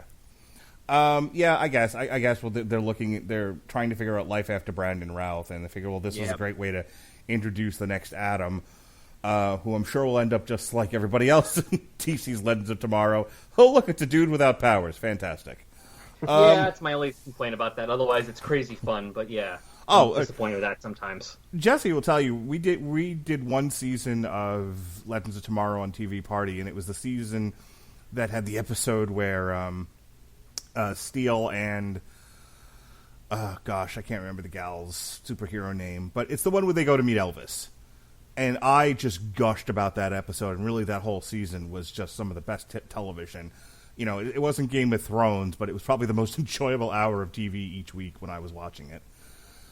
It's still crazy fun, but I do wish they had a better budget for some of the abilities and powers these people are supposed to have. Oh yeah, no kidding. Yeah, exactly. So there's the whole bit with bringing in, they've got to get all the Paragons, and he's one of them, and so they got to go get him. So there's that bit. There's the great bit where they do the another fake out, where it's, oh, Barry Allen's gonna die, Barry Allen's gonna die, Barry Allen's gonna die. Not that Barry Allen. Mm-hmm. Different Barry Allen, and they wrapped up the story of the Flash from the '90s TV show. Yeah, that I threw that on the calendar for when the Ezra Miller movie comes out. Just thinking about the future.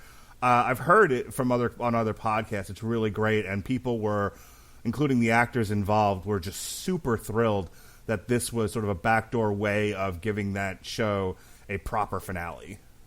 Yeah, because it just ended. Because that's what they did back then. The show's just like, oh, it's over. All right. So, just real quick, I want to tell you guys that I was watching this. I talked my wife into watching it with me, and my son watched half of it with me, I think. But, yeah, I mean, there were times where I would just have to blurt out where these people were from, so my wife would have any idea as to what the reference was, because obviously John Wesley Shipp? Is that his name? Yeah. Okay, so he shows up, and I'm telling Mindy, I'm like, that's the 90s Flash. She has no clue. None. She was not watching 90s Flash. She could care less. But I had to make sure I told her, like, hey, that's a big deal, because that's the Flash from that TV show. And I thought it was really neat how they grabbed, like, that, I don't know, 3 or 4 second clip from the show back then. I think he's talking to his girlfriend. Man, it's been a long time since I watched it. I was watching it when it was on. Yeah, so was I, but I haven't seen it since then. Yeah, it seemed like they grabbed that one little clip right before he dies from the show, and I thought that was really cool. Yeah, it was, and this is the Flash that we are kind of used to. This is the Flash death that we kind of expected if we were readers of the 12-issue series, where he's running and he's running and he's running, and then he just is nothing anymore. Yeah. So yeah, they still got to do that scene. Yep. They found a workaround. Yes, they did. They did. And it's not like he's off the show. He still plays 3 other characters anyway? Yeah, I was going to say, is he the Justice Society Flash too? Yeah, he's Jake Eric, and he also was Barry's dad before he died. That's right, yeah. The one thing I didn't like about that scene, all the Flash stuff is good. It's super melodramatic, but that's kind of the Flash. That's kind of all these CW shows.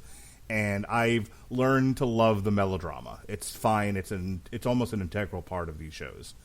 Mm-hmm. What I did not love was this was yet another example of we have to introduce this other character because we're using them later on, and I don't know, and we don't seem to know where else to do this.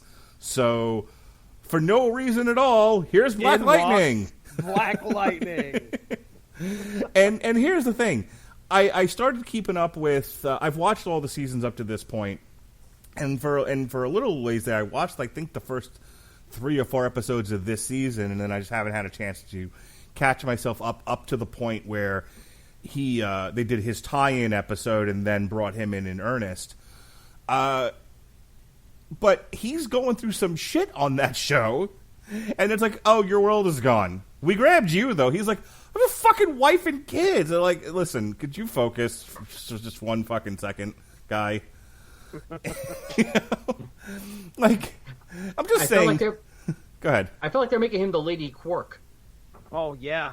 Yeah, you know what? Show. That's a very good point. That feels like All right. That feels like exactly what it is. All right, That's exactly what happened with Lady Quark on in the Comic Crisis from Earth 6. You know, Pariah is there, and her Earth gets destroyed, and he finally, after how many Earths did he see to get killed, he was like, hey, what if I grab somebody and try to take them with me? Oh, look, it works.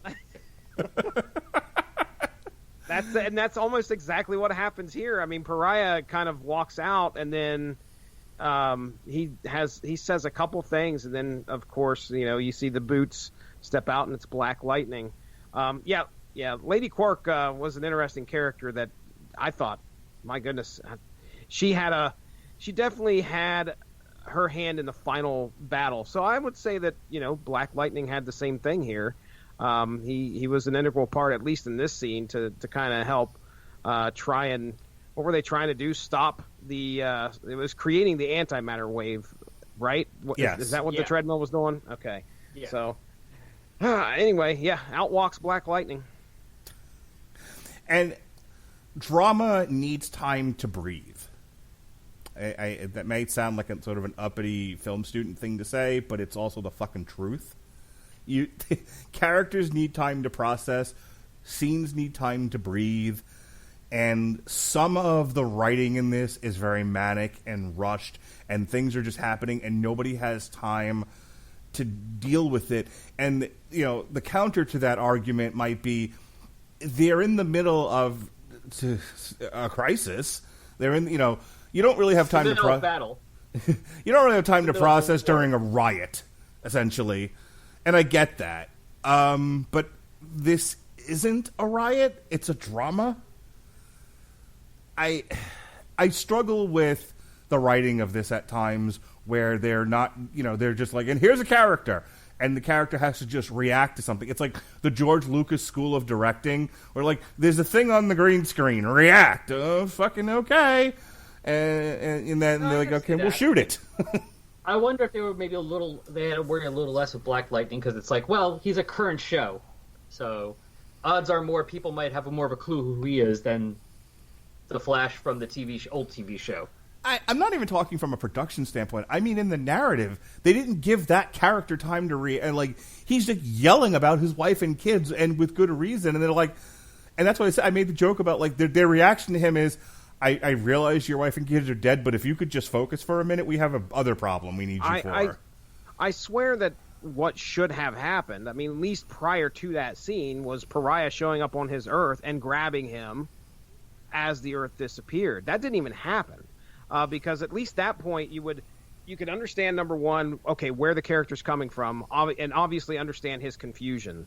But you don't even get that. You just get him kind of walking in and being confused, just like we are. We're sitting there going, okay, well, you know, welcome to the club. Here you go. Save the universe, Sis. But yeah, I would have loved to have seen Pariah show up on his Earth and see him being with his family at that time or something, and then Pariah grabbing him as the Earth faded away. But they didn't even give us that. Now, that would have been nice if they showed a scene with, like, the whiteness attacking, like, you know, and all the antimatter destroying his world and his family, and at the last second Pariah saving him. That would have been a nice little. That would have been at least a little better. Yeah, and I mean, show, don't tell. We are spoiled, okay, Mark. You got to understand, as people who have a gluttony of shows to watch that deal with superheroes, CW's Arrowverse just one set of superhero shows that are out there among the many, and here is 5 hours that they have to dedicate to tell this story that, honestly, in my opinion, I wanted to see more of this. When you try to compare this to something else that Marvel's done, you're looking at TV, a TV budget versus a cinematic budget. When I say that, I'm talking about event-wise. Crisis is going to compare to what we got with Endgame and Infinity War. Okay, well, I complained about that event. too, if you'll remember, where I felt like there were times where the Hulk being the biggest example is, and now I don't have Robert Winfrey cutting me off saying everyone knows the Hulk sucks. Shut up. Like, no, I had a point. Damn you, Winfrey. Damn you to hell. Not just on my head. My problem with Endgame was very much my problem with Crisis, which was they sacrificed some of the drama and some of the ability for actors to give good performances to keep the narrative going, and because they've only got so much time to tell this ridiculously large story. So, like, the Hulk suffers for that reason. You know, you don't get any introduction. Al, did you see Endgame? Oh, yeah. Okay. You don't get any introduction to how he got to be... You get an exposition dump that's a very flat scene, and it goes on too long, and it's really stupid. Instead of showing the agony that Banner's going through and how he got to be the Hulk. And the one scene they cut, which at least shows him doing something heroic and not eating eggs and yelling, "Listen to your mother, she knows best," and made me want to throw my fucking soda at the screen. So it's the same thing here. It's like Captain America got a lot, Thor got a lot, Iron Man got a lot, Hulk got fucked. You know, a lot. Barry gets a lot, Oliver gets a lot, Batwoman gets a lot, Kara gets a lot, Black Lightning. Shoot lightning. Okay, we'll use you again in 2 episodes. Huh? You know, some of these characters got shafted basically to service the greater narrative. And it's one thing if you're doing it with a character like Lucifer, who we need to talk about next, who's just kind of in there for a fun thing, and he serves, and he's a plot device, and that's it. That's all you needed him for. Like, Black Lightning's supposed to be a major part of this, a major part of this universe, especially where this thing ends. And the fact that he does headline his own show. It's not like, right. As much as I like the character Killer Frost, who is a supporting character. Right. Or Supergirl's sister, or Cisco. These are supporting characters. Black Lightning is a main character. That's true. So he should be getting a bit more than that.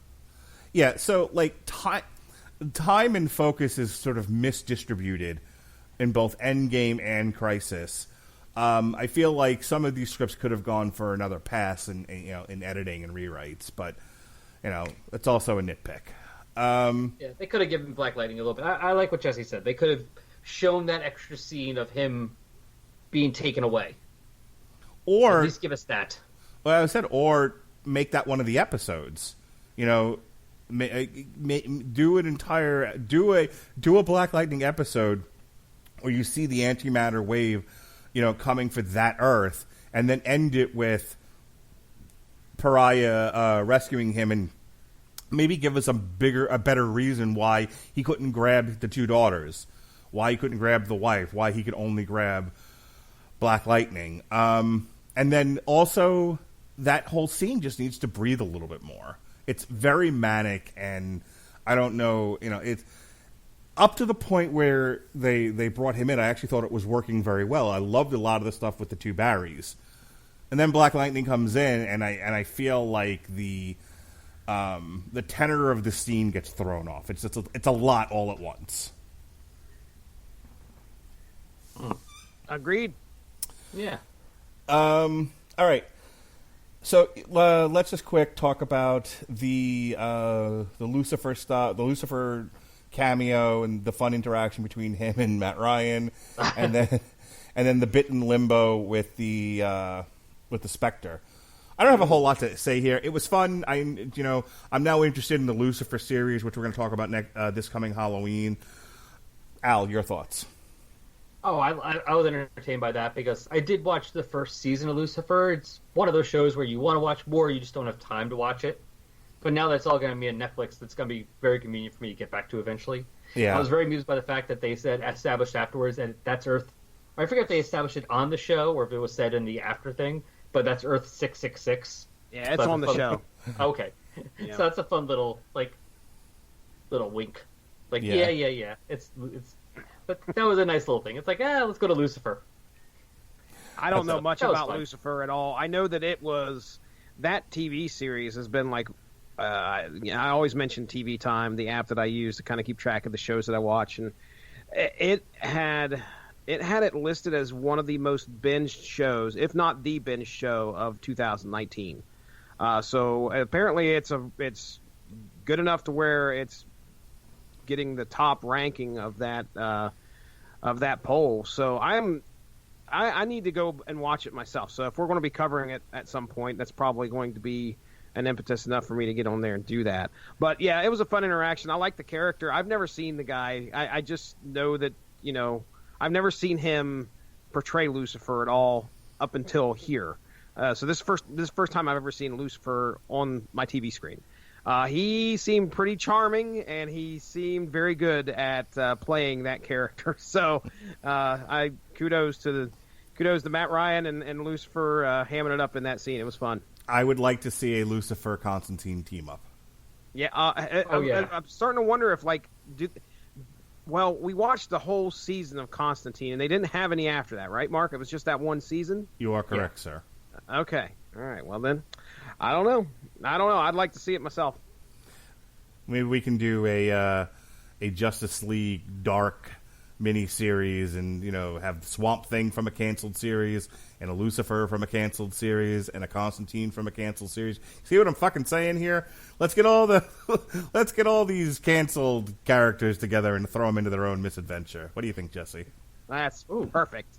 Yeah, Constantine had one series. Although they did do a I guess you can call it a season. I think they did like an animated shorts season. Yes. That's on the CW Seed. I haven't seen that yet, but I know Matt Ryan voiced him in that too. Yeah, City of Demons, I think it's what it's called. Yeah.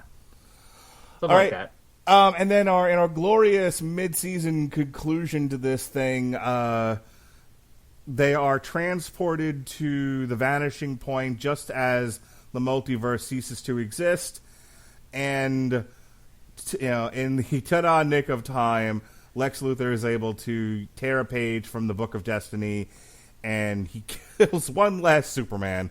That's sad. He kills the Brandon Routh Superman and writes himself into the story. Fantastic, and that's where we are left. That was a great cliffhanger ending. That was fantastic. Yeah, my wife was involved at that point. She was like, "That fucking son of a bitch." She did not like Lex Luthor after this. It was obviously nobody should. No, so she's with me. She's been watching the hour of okay, we're gonna figure out what to do. I'm gonna punch Lex. You guys think about it for an hour, and then Batwoman, your turn to punch Lex, and I'm gonna work on thinking about it. And then it's Ryan's turn to punch Lex with a lead pipe, and then Barry, you go next. He'll have a handgun in his hand. I know what you're doing there. That's an airplane reference, sir. You can't fool me. Nice. All right. Calm down. You're hysterical. Sir, you're wanted in the cockpit. All right. Which brings us to episode 4, which is the pickup after a few weeks off, Christmas, New Year's, and whatnot. It's the first part of our 2-hour finale. And this is the one where we have the Great War against the Anti-Monitor. We have Oliver as the Spectre, kind of leading things and taking on the Monitor, and the rest of them are fighting the tissue paper demons. Barry at one point went into the Speed Force and came back, and then there's a whole this. I guess the setup to this was they were Paragons, but they were all somehow disconnected from the internal thing that made them powerful, and so they all had to go through this them a journey. hero. Yeah, they had to go through this journey of personal growth through God, for fuck's sake. It was an entire episode dedicated to, remember this from the Arrowverse? Remember when this happened? It's fine. It was the perfectly lovely episode and a lovely sentiment, which led to the punchy parts, and then they finally defeat the Anti-Monitor. Oh, and you're forgetting. I doubt you're forgetting, sir. But we have one of the greatest meetups ever in TV history when TVs meet the movies. That's right. Flash from our CW series meets Flash from the DC Cinematic Universe. What is that called, by the way? Is it DCEU? What, Yeah. did they drop that yet? Okay. Yeah, that was my second biggest scream in this entire series.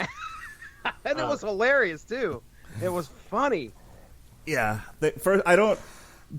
Were they doing catnip? They're just touching each other. It was like, oh, this is wonderful. Is this Velvet?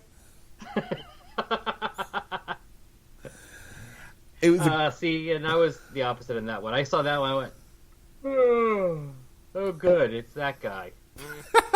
oh, you're the least fun Justice Leaguer. Terrific. Again, could have been Cyborg. I would have preferred that. I mean, or if they wanted to have that kind of character, they could have just had Spider-Man. Good point. Fair point.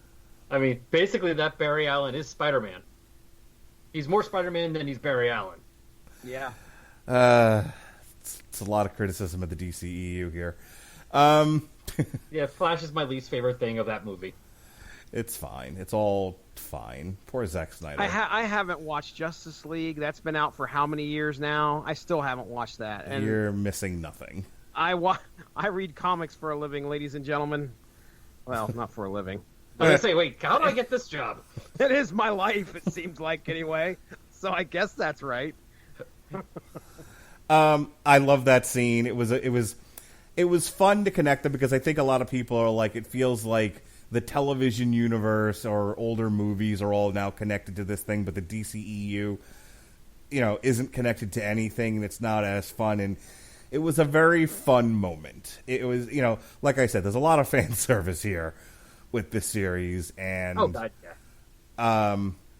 It was harmless. It meant nothing, and it was lovely. This is stuff that we wanted to see with the Marvel TV shows, though. I mean, obviously we weren't going to get it, but this is what you wanted to see. You wanted to see, even though the Marvel TV shows acknowledge the cinematic universe being there, one wanted to interact with the other. So I don't think we got. Even in the movies, they could have brought a couple TV characters over. We didn't see that. I would have at least liked to see in the last battle one of the portals opens up and outwalk the Defenders and Quake, Something. Yeah. Cloak and Dagger, the Runaways. They're just all popping out of the holes. Yeah, I think we're gonna get. I don't think we're gonna get that until the future now, because now there are the Disney Plus shows and everything. Yeah, that we'll get that kind of stuff now. Sure. Yeah, I could see that, and to see that DC kind of did it first, with their TV series. But of course, now we've got, just like you said, Disney Plus. We're going to have freaking WandaVision, which is going to have apparently those actors and slash actresses playing those parts. Same with the Loki show and Falcon and Winter Soldier. Yeah, but hey, CW beat them to it, so boom. But anyway, I mean, go ahead. No, I wasn't sure if you were stopping, so I was going to tell you keep going. Oh, okay. You mentioned how this was the Speed Force episode where I was, just like you said, it was kind of like, oh, well, hey, yeah, you remember this? Everybody has to find something inside of themselves to believe in, or maybe come to an understanding with something that they didn't understand before in order to proceed. But hey, man, freaking Oliver Queen's the Spectre, okay? Yeah. That's freaking cool, all right? It was so funny because going up to it, I wondered if that was where we were going to go, because every time you almost saw Oliver Queen, he had the hood up. And I was like, oh, wait a second, that looks familiar. A green hood? Wait a second. And then, of course, yeah, we get that by this episode. It's in full force. What do you, Al? I want to throw you a question here. I mean, yeah, him becoming the Spectre. Did you have any issues with that, or was that like a Did that feel genuinely like where this should have went? I liked it because they were trying to, that was a way of following the story of Crisis, because what happened in that issue of Crisis from there at the dawn of time? It's the Spectre versus the Anti-Monitor. That's right. We don't get that image of the giant hand in space, which I was kind of hoping for. Oh, that'd been great. But that's what the whole premise of, that's what restarts everything, is the Spectre fights the Anti-Monitor at the dawn of time. So it had to be, they had to, Oliver Queen had to have some big destiny for what this thing they were saying, besides just saving people at the end. So this is what it was. But they merged it with the whole Spectre story from the original comic to give him a reason. You just can't have Oliver Queen just punching this guy out when Supergirl and Superman can't take him out. So he had to be the Spectre. And the fact that I was amazed that even though they used it for the Monitor's origin instead of being the Owens, the fact that they went to the planet Maltus. Yeah, give me 10,000 years ago. What was Maltus? Because I had no reference other than just, it wasn't Oa.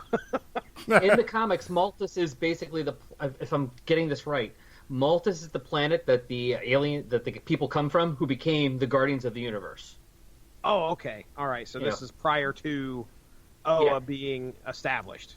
Yeah, that's why. That's the guy Corona, who is the one who did the original in the comic, who did the viewing of the origin of the universe and released the antimatter and everything and caused all the problems.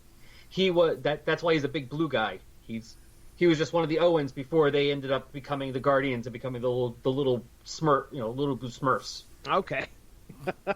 So they merged it with their, they did what they had to do for their story, but they still used the original. They put the Monitor there instead of those guys, because why add new characters in when you have characters that exist?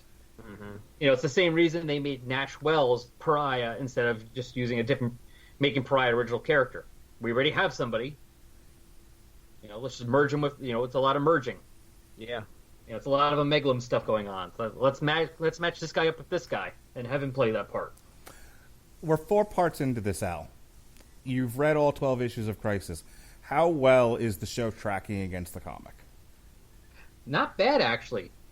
Because initially you have the heroes get up and they get sent to different Earths to try and save the little towers, the little TV antennas they have around. So they don't have multiple ones; they have one, but still, it's the same thing. And actually, even going back sooner, the comic starts with seeing different Earths get destroyed. You see them briefly and they get destroyed. Different Earths we had seen previously, which they did. You see Burt Ward's Earth, you see the Batman '89 Earth, get destroyed briefly. And then they do that with the heroes getting there to try and stop that. And what happens by the end of issue 4 or 5? The Monitor is killed, and it looks like all the Earths are destroyed. So there's a little slight difference in the middle. We don't have the big villain war, although you do have Lex Luthor trying on his own. So there's representations of that with Lex Luthor doing what he's doing. So it's kind of like they picked and choose. They wanted to represent it in some fashion. They just couldn't do it on the scale of what the comic book was. No, and the middle stuff is kind of cut out a bit, and that's a lot of extra stuff going on. And obviously you don't have the episode of Supergirl dying, but they do have the Flash dying. Mm-hmm. And what happens after that? They, after you think everything's been destroyed, well, some of them go to Maltus 10,000 years ago to stop the guy from seeing the future. Let me jump in here real quick. They reversed it. You had Supergirl holding Superman. Yes, they did do that. That's true. She was carrying his cape. Mm-hmm. Yeah, that's right, Brandon Routh. So they do have that. And then they go to the dawn of time and stop the Anti-Monitor, and what happens at the end? The Earth is reborn. Except now you have that whole thing, and what was that? I think it was issue 11, where people realize that what's going on here, why are we all on the same Earth? And then it turns out it's not over, and the Anti-Monitor is still around. So yes. Not exactly, because again, the end is a little different. Right. Just a tiny bit. Mm-hmm. But it seems like the major plot points that the major plot points, you just went through the whole thing, they really did capture, or at least did an approximation of. So it sounds like they took a lot of care into telling the story as best they could with the material they've got in the Arrowverse. So far, I have to say, quibbles and craft issues aside, it's a solid story, a solid representation of this seminal work. Oh yeah, I mean, of course, there's going to be some issues and minor things, and could they have done this? Should they have had a different actor do this? Could they have done something different here? Could they have given an extra, taken 5 minutes from this and put 5 minutes in for like Black Lightning's introduction, for instance? But overall, it's not like, they just, took the basic idea of antimatter is destroying things, and that's the only thing they did, and everything else was whole cloth made up for what they wanted to do. Yeah, I think they followed the comic more, more or less, at least the big signposts. Yeah, well, I don't think it would have done them any favors. I think they would have pissed off a lot of fans more so than some of the other stuff I was talking about before. No, I would think if you're a fair-minded comic book reader, you can't say they did a bad job with this. No, unless you're somebody who's like, it has to be exactly as it was. Yes, if you're the guys yelling about Tom Bombadil, man. First of all, fuck you. Second of all, that's a Lord of the Rings reference, ladies and gentlemen. Just make sure you're on the same page. Oh God, I remember skimming those pages, going, "He's still singing. He's still singing." Yeah, that's not the way adaptations work. Take Xanax. All right, yes. So we get to the glorious conclusion here. This is part 5. The multiverse has been restored, and our heroes... Now, I'll tell you this. I wasn't expecting this to end the way that it did in part 4. I wasn't expecting them to beat the Monitor, but then I hadn't read the comic, and I remember you guys talking about how they think they've beaten the Monitor, but he goes away for a while, sort of regroups and attacks again, and this is a pattern throughout the book, if I remember correctly. So that tracks. That they would think they beat him, the multiverse is restored, and everyone's saved. They've got 2 issues going on here. One, holy shit, we're all in the same universe. They have 3 issues. 1, life after Oliver. 2, holy shit, we're all on the same planet. Now, how'd that happen? And 3, oh, wait a minute, this isn't over. Mm-hmm. Let me tackle the big one first, and that is them putting all of with the exception of the forthcoming Stargirl series, which I don't know why they made that decision, but I digress. I have some ideas on that, and we'll talk about that when we'll get to that part of the scene where they show all the different Earths. But all of the current CW Arrowverse characters are now all on the same Earth, and it's called Earth Prime. I liked how that was handled. I enjoyed this series, especially this episode, got very meta at times. There's a lot of... This was the Legends episode, which tends to be meta to begin with. Yes, and you could tell this was a Legends episode, too. There were a lot of fun beats throughout this whole episode that made me go... Because at the time, I'm watching it on the CW app, which, Al told me it's great. When I saw it, they just have it all together to where all you have to do is just, episode 1 of Crisis, episode 2 of Crisis. That's how they did Crisis on Earth X as well, but they basically just put up a 4-hour movie. Yeah, and so I didn't know which show I was watching at the time, but when I got to this one, I was like, oh, this has got to be a Legends show. It's the only one they really appear in. Yeah. Barely. And the humor is there, which defines a Legends show. There's a lot of I was in the last crossover. Was there another crossover? Were we invited? Yes, that was. And then of course, Bebo. I mean, Bebo shows up in this episode. And Sargon the Sorcerer. Oh my God! Now that's a deep cut because I did not know who this dude was. I just know that they were. That obviously they had mentioned. I'm sure he had some kind of DC history about him there. But yeah, hey, this was as somber as it was because we all have to deal with the fact that our good buddy Oliver Queen is dead, and he died twice in this series. He died once, became the Spectre, and now he's gone again. And we don't see that all in this episode. Yeah, and that doesn't mean that he's. As Jim Corrigan did, he's probably still out there doing Spectre things. But anyway, that was my thought. But Mark, you were leading us into something, and I jumped in there. What were your thoughts? What were you saying? In terms of it being meta, and sometimes the characters sort of recognizing how silly it all is. you have the Weather Witch, and as soon as I saw the Weather Witch, I'm like, oh, they've merged the universes because we're back to Kara again. The story, started out as pencil thin, and then it broadened and broadened and broadened to the point where it was just infinite in both directions, and then it contracted again, and we were back where we started. We're back with Kara in a very, very small story. And they're like, oh, some lady's attacking a bridge somewhere, and she goes and she deals with it, and she's like, I'm Weather Witch, don't you know me? And it almost felt like that wasn't so much Supergirl as it was Melissa Benoist going, oh, my head. I just, with the characters and the stupid names, and I just, I long to be in a drama.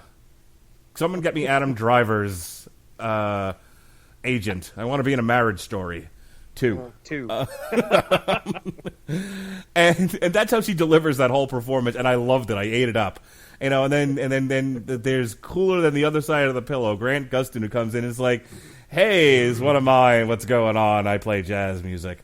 And and they're just like, wait a minute, you don't belong here. And it's a Three's Company episode all of a sudden.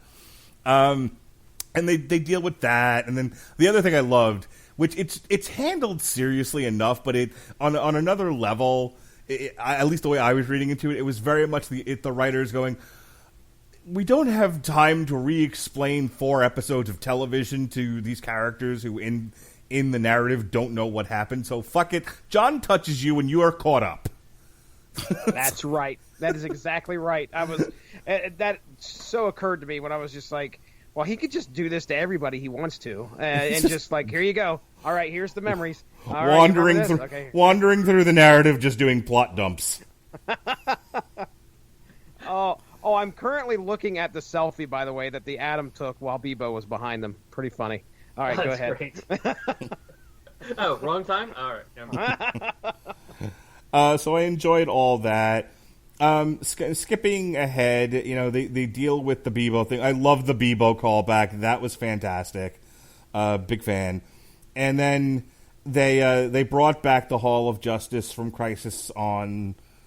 It was either Crisis on Earth X... No, it was You're right. It was Invasion, which is an old Star Labs facility, which I thought was great. And of course, in their last cameo, in our Raiders of the Lost Ark ending here, we get a Cage, and what does the Cage say, Jesse? Gleek. Yeah, you know who Gleek is. Dun da da. They even played the music. Yes. Wow. Yeah, I'll tell you what. The second star of this whole series, the musical cues, just delicious. That and the fact that at the end they established. I mean, they don't call it that, but basically, we have the Justice League. Yeah. Yes. Yeah. We have the Hall of Justice, which, I mean, that is the Hall of Justice at the end of that, right? Oh yeah. Okay, thank you. Because I was like, I'm telling. Again, I'm yelling these things out at my children. They could care less, but I'm saying, oh look, it's the Hall of Justice. Oh my gosh, it's Gleek. And they have the team. They have them all together because they have them all on one Earth now. So why not? I mean, before, at least when they were on different Earths, it didn't make sense. But now it's like, well, yeah, they're all together on the same planet. Mm-hmm. Which means that the next crossover has to be a big enough event to warrant the Justice League getting back together again. Keep that in mind, because now I'm going to ask you guys what's the next crossover event. I have an idea, I have a thought, but we'll come back to it. The second part of this was Life After Oliver, which blends into all the Justice League stuff, because they use that as a place for to make him a memorial and all of that. Lois doesn't know what it is because she doesn't know the word, but yeah, no? All right. But that's a callback, ladies and gentlemen. Call back to my own podcast from an hour ago. Hey, you know what we didn't get in this that wasn't true to the series, Al? What? Shirts versus skins. Now there's a callback to source material. I had to get my stuff in there, Mark Radulich. Very good, Jesse. Already knows what clothes are when we first see him.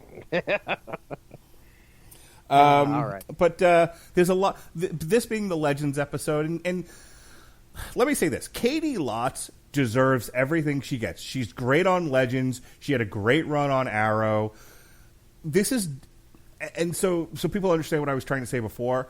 it's different than the Batwoman thing where she may or may not have organically earned a lot of the time and attention the series pays her. An example of someone who has is Katie Lotz. Boy, has she earned every bit of the time and energy spent on her and her wrestling with the death of Oliver and where her life has gone and all the things that have happened.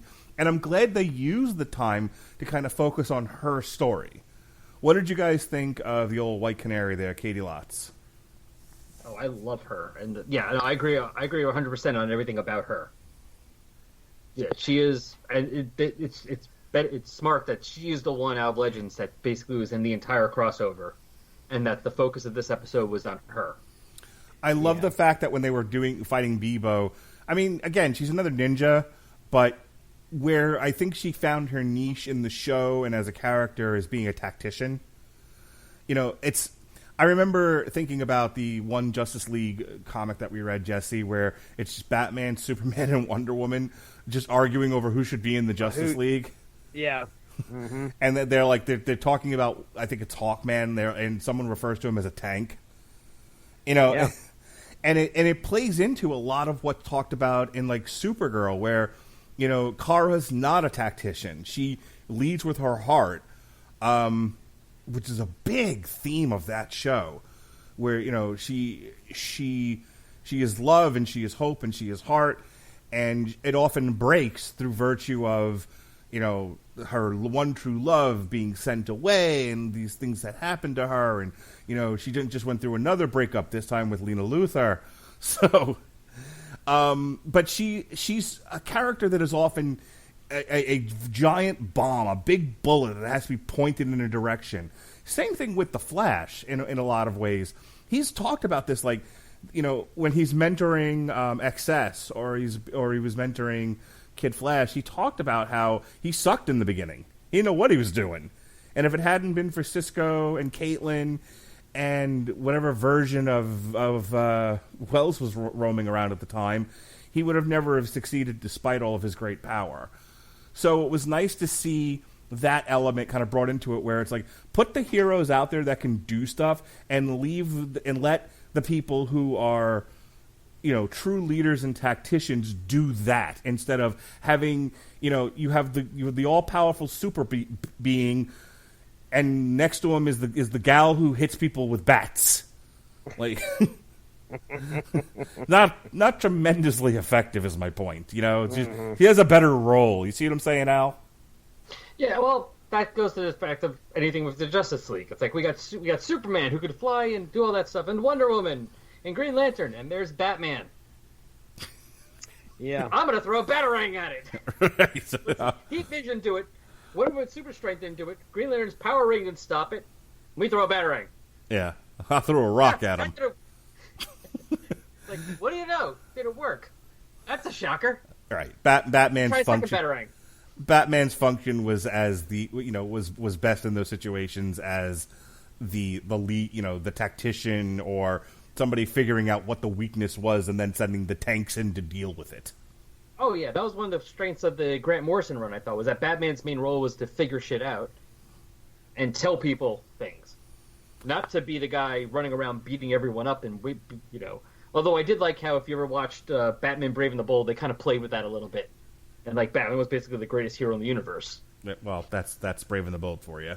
But they played with that. They were playing with that intentionally. Sure. But I mean, that it goes to a factor of also popularity and who's a main character. You know, I mean, let's face it. If Batman did not get that extra surge of popularity from the TV show in the '60s, when one of his books was in danger of actually being canceled, and then get revamped a bit to become really popular in the early '70s. We would never have people questioning whether Batman could beat Superman. Right. But because Batman's popular, there's a question. When meanwhile it's like, but no one questions whether Blue Beetle could beat Superman. He's not as popular. These two lanes of traffic that I was talking about, Life After Oliver and Earth Prime. Jesse, any other thoughts? Because if not, we're going to move on to the last leg of this, which was the final battle with the Anti-Monitor. No, I think I understood where man, the relationship between the two, between White Canary, what is her name in Legends? Sarah Lance. Sarah Lance, thank you.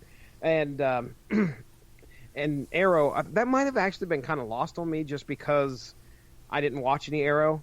So I know that's where she came from, though. That she was like there in the earlier seasons, obviously, right? Yeah, she was there on the ship when he goes down and goes to the island.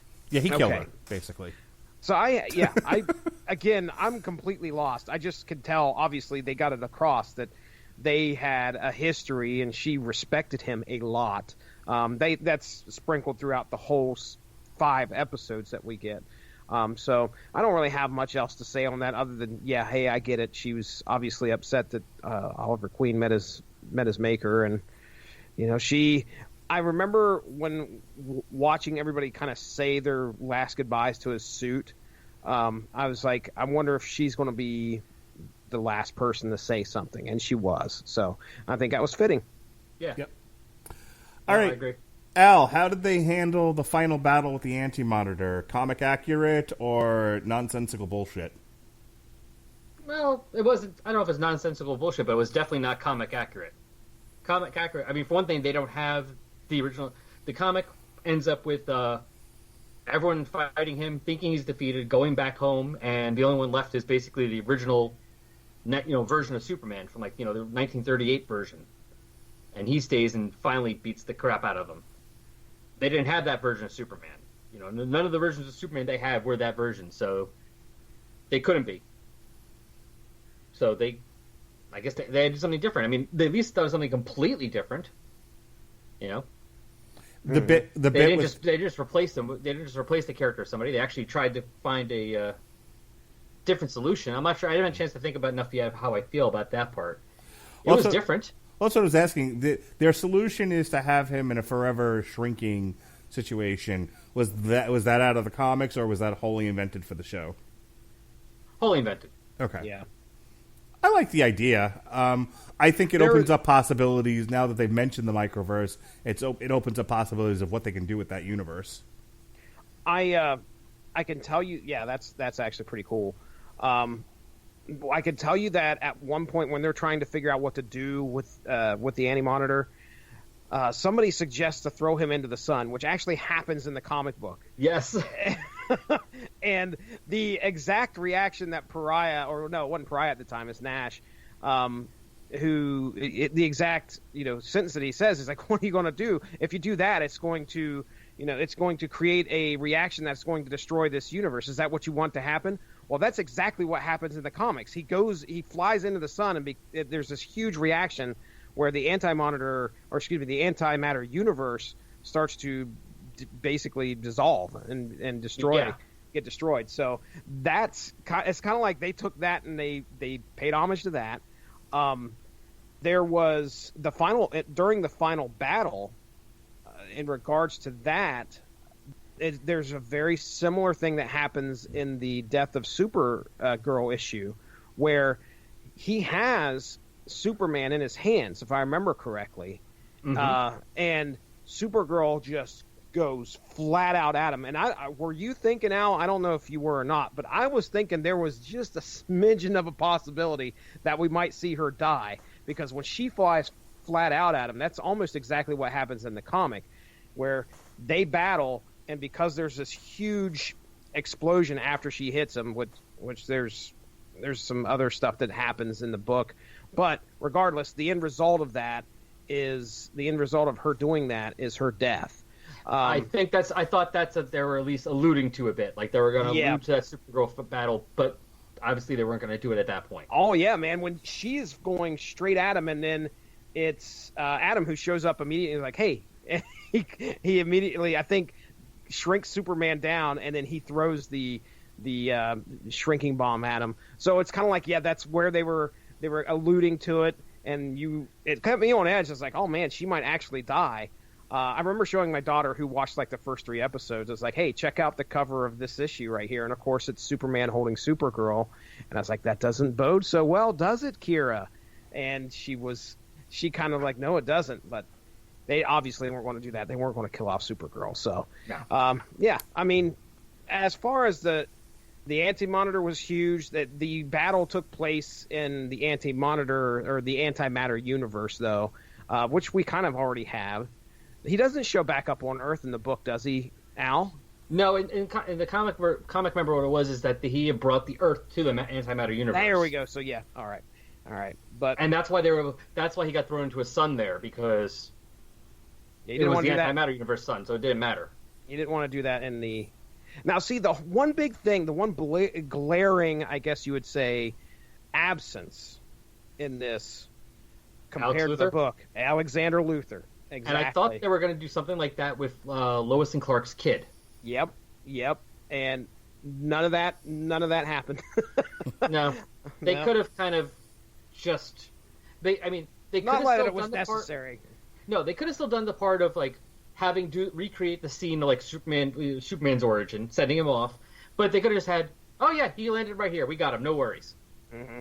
Having the whole quest to find the kid didn't go anywhere. That's one of the things they could have taken time back from and used somewhere else. Because if they weren't going to do anything with it afterwards, beyond having a bit of a joke of having Heatwave watch the baby. Well, other than that, it was to give. They're doing a spin-off with that iteration of Lois and Clark, and it was to give them something to do. Okay. But they could have done something else. The baby being gone and landing in that alternate Earth where I guess maybe that's just some kind of plot resolution or character development for Sarah Lance. And remember the Oliver Queen of that Earth had watched her die. Yeah. So maybe it's just one of those things where they threw that in there for juxtaposition because, she's going to watch him die shortly after that. I think they were trying to resolve that future because it was a future that obviously isn't happening now, except with the change they had anyway and going to a new Earth, and the fact that if you notice, who was not in this episode at all? Oliver's daughter. Or the son. Mm. What's his name? Spartan's son, who came back from the future. The future kids aren't in here at all, so we have no idea what happened to them. So we have no idea whether their show is going to be in the current time, or in the future, or what future, because we haven't seen them. So really, that whole thing with that future kind of could have been just ignored anyway. The other side of that is, did you notice in the wrap up they gave John back his daughter? Yes. They corrected a thing from, not corrected, but they resolved a plot issue from Flashpoint, which I thought was really well done. Yeah, he was changed from a daughter to a son, and now he has both. Right. Yeah, I enjoyed who was that. Who was this they gave that to? Spartan. Okay, who's John Spartan? John Diggle from Arrow. What was he wearing in the show? Was he tall black guy, Jesse? Tall black guy that isn't Black Lightning. Okay. Well, there was Martian one Manhunter. Who was the guy that was dressed up with a hockey mask? That would be Wild Dog. Man, oh man, I am out of touch with Arrowverse. Yeah. Wow. And, by the way, real quick, I cannot believe they used friggin' Wild Dog. I could not believe they brought him into the show. That was just amazing. The fact that they that's a deep cut. And yeah, the costume is pretty comic accurate. Really? Oh, it's wow. the definition of what do I have at home costume. Yeah. I'm looking him up right now. That's so amazing. Arrow has had Ragman, Mr. Terrific, Huntress, at some point or another, Wild Dog, 900 versions of Black Canary, and then Spartan was something they invented for the show.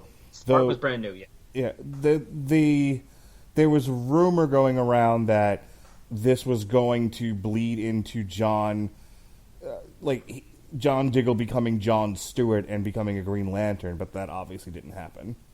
No, also considering the fact that they introduced his stepfather. If you watch that in this season, played Ernie Hudson. Yes, right. And what's his last name? Stewart. Yep. Ooh. And his first name's John, so technically he is John Stewart. Ooh, interesting. I mean, maybe they'll. I know HBO Max is supposed to be doing a Green Lantern series, and there are 2 Green Lanterns on that show. But that might be a different world. Especially since he's not going to be on regularly, they could still have him appear occasionally and have stuff have happened that we haven't seen because, time passes and life goes on, and have him be a Green Lantern. I think it would have been fun if at some point in this, a season finale of The Wire sequence where it's just a song and a montage, and in one of the clips, an alien crashes on the Earth, and Jon Stewart picks up the ring. That'd have been fun. I think they have 2 episodes left. They still could. They still could. Arrow's not over yet. That's true. They have 2 episodes left. We need some hard traveling heroes spin somehow. All right. So let's go ahead and bring this to a conclusion. We've been at this for almost 2 hours now, so let's wrap it up. I want your final thoughts, and then I have a question for both of you about what come next. So first, your 50 words or less. Wrap it up for me in a nice little bow, Jesse. All right. So again, like I said, epic, anticipatory series. I mean, this was 5 episodes of something that was just I was believed Hey Siri, thanks for hopping in there. Sorry, Siri hopped in. But no, I think that this was ambitious, and I think it was a fine job for CW. They did a fine job pulling it off. So one of the things that you will always hear me talk about is I want to see nods to other properties, and we got a lot of that throughout this whole 5-episode series. This 5-episode story gave you just a smorgasbord of DC continuity on the TV screen, and I honestly can't thank them enough for, number one, doing it and satiating that appetite for myself. I'm a big fan of alternate worlds. I'm a big fan of time travel. Anybody who's listened to me talk on source material knows that. And Back to the Future 2 sucks. I don't know where that came from. Blasphemy. Thank you, Al Sedano. My goodness. But yes, wrapping this up before I send Mark a box full of used toilet paper. This was just something to behold. It may not have been spectacularly written, but I had a fun time, and I think anybody else that watched this, that was a DC fan or enjoyed any of the series coming into this, had a fun time as well. So there you go. There's my 50 words. Get 'em, jit 'em, Al. Ditto. No, this is something I never thought I would see, and some nitpicks and minor problems aside, overall, pretty well done. Actually stayed fairly true to the original story as much as possible. And I do have to say, though, the finale ending, not just like the final battle, but the ending of where it ends, I actually like a little better than the original Crisis, because I kind of felt like the original Crisis kind of limited them a bit.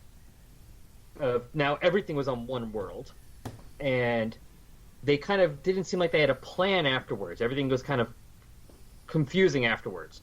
Here, the main characters on one world, which makes it easier for the storytelling of just bringing them in together, because it's like, okay, let's just go over there. We don't have to have the explanation of how we're traveling to different worlds or anything. But they still have the multiverse. So we still get to do things like one of the things I do like on Flash, where they bring a different Wells in every season. We don't have to stop that. And also all those characters and all those different properties we saw still get to exist in their own planets. Yeah. See, that was just real quick.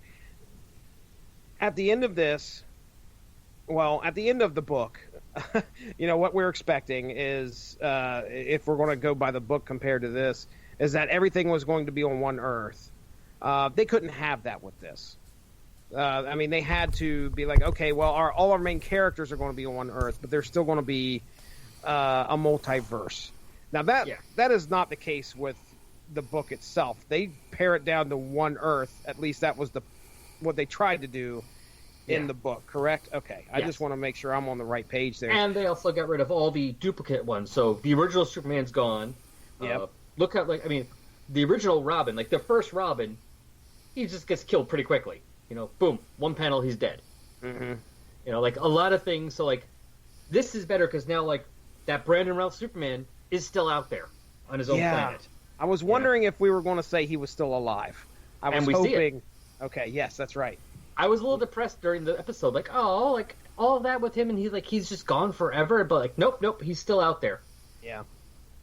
And because at the end they showed those different Earths. We have Earth 2, which is where Stargirl is going to be. I have a list here real quick. Earth 12, which is the Green Lantern movie. See, I told the boys that was the Owens. Go ahead. That's exactly what that was. Because those producers were involved. Was it Mark Guggenheim and Greg Berlanti were involved in that movie? So that's why probably they showed that. It was the Owens and the Green Lantern Corps, I would assume. That was the Corps we were looking at, right? Yeah, that's the Ryan Reynolds movie. Got it. Earth 19 is the home of the Swamp Thing series. Mm-hmm. Was it Earth 9 is the home of Titans from DC Universe.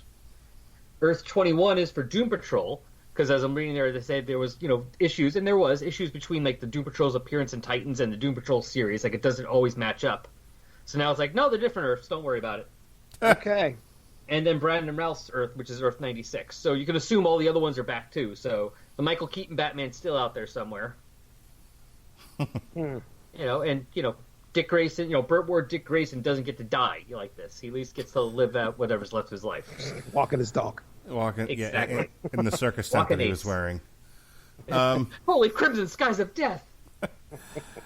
Yeah, I enjoyed the way that they ended it with the montages of the different Earths. I was kind of sad to see that all the DC Universe shows are all on different Earths. I especially sad to see fucking Swamp Thing. We talked a lot over the summer about ways they could bring that back. And he was just sitting there crying, in the rain, pretty much over the fact that his show got canceled. Yeah, he was lamenting.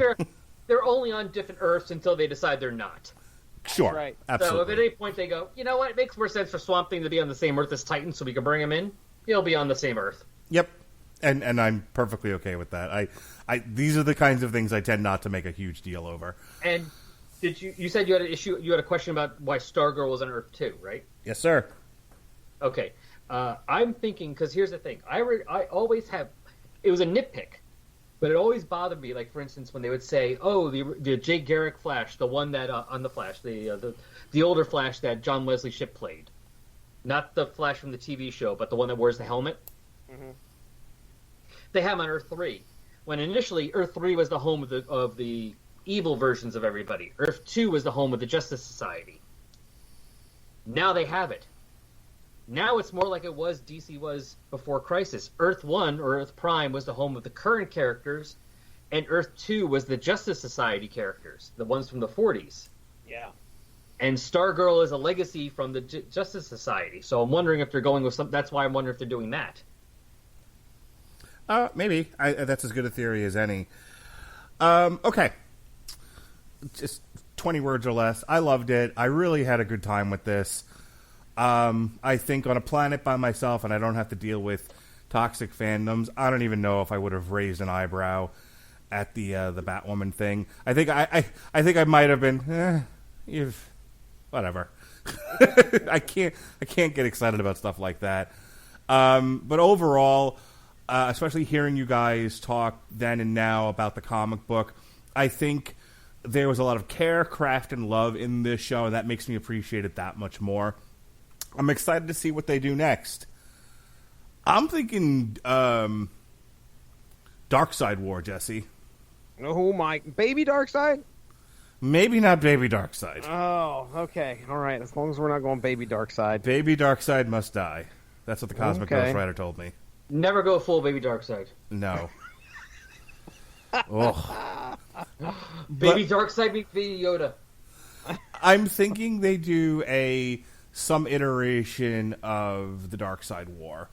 Or they call it Darkseid War, but it's basically Darkseid is the next major villain of the DC crossover. Yeah, that was kind of where I was leaning as well. I mean, hey, look, full disclosure, you go on to Google and you type in Life After Crisis on Infinite Earths, you have people ask, what happens after Crisis on Infinite Earths? Well, after the original Crisis on Infinite Earths, DC followed up with a crossover titled Legends, where Darkseid tried to ruin humanity's faith in superheroes. That's actually pretty tasty, in my opinion. That would probably make for some really drawn-out, good episodic television, in my opinion. Number one, you've got to... Oh, man. Darkseid on TV, I mean, people already crap over the fact that Steppenwolf was the guy that was used in the Justice League movie, and why not Darkseid? Well, why not Darkseid for the TV Arrowverse? I think... Work. Because you could have each show doing their own version of that slowly, and you could introduce different, Arrowverse versions of Darkseid's minions on different shows. Mm-hmm. And then towards the end, you're like, introduce them as a random character name, and then over time, it's like, oh wait, that's also a Darkseid thing, and end with like a Justice League crossover as like the finale. Yeah. Here's my one issue with this.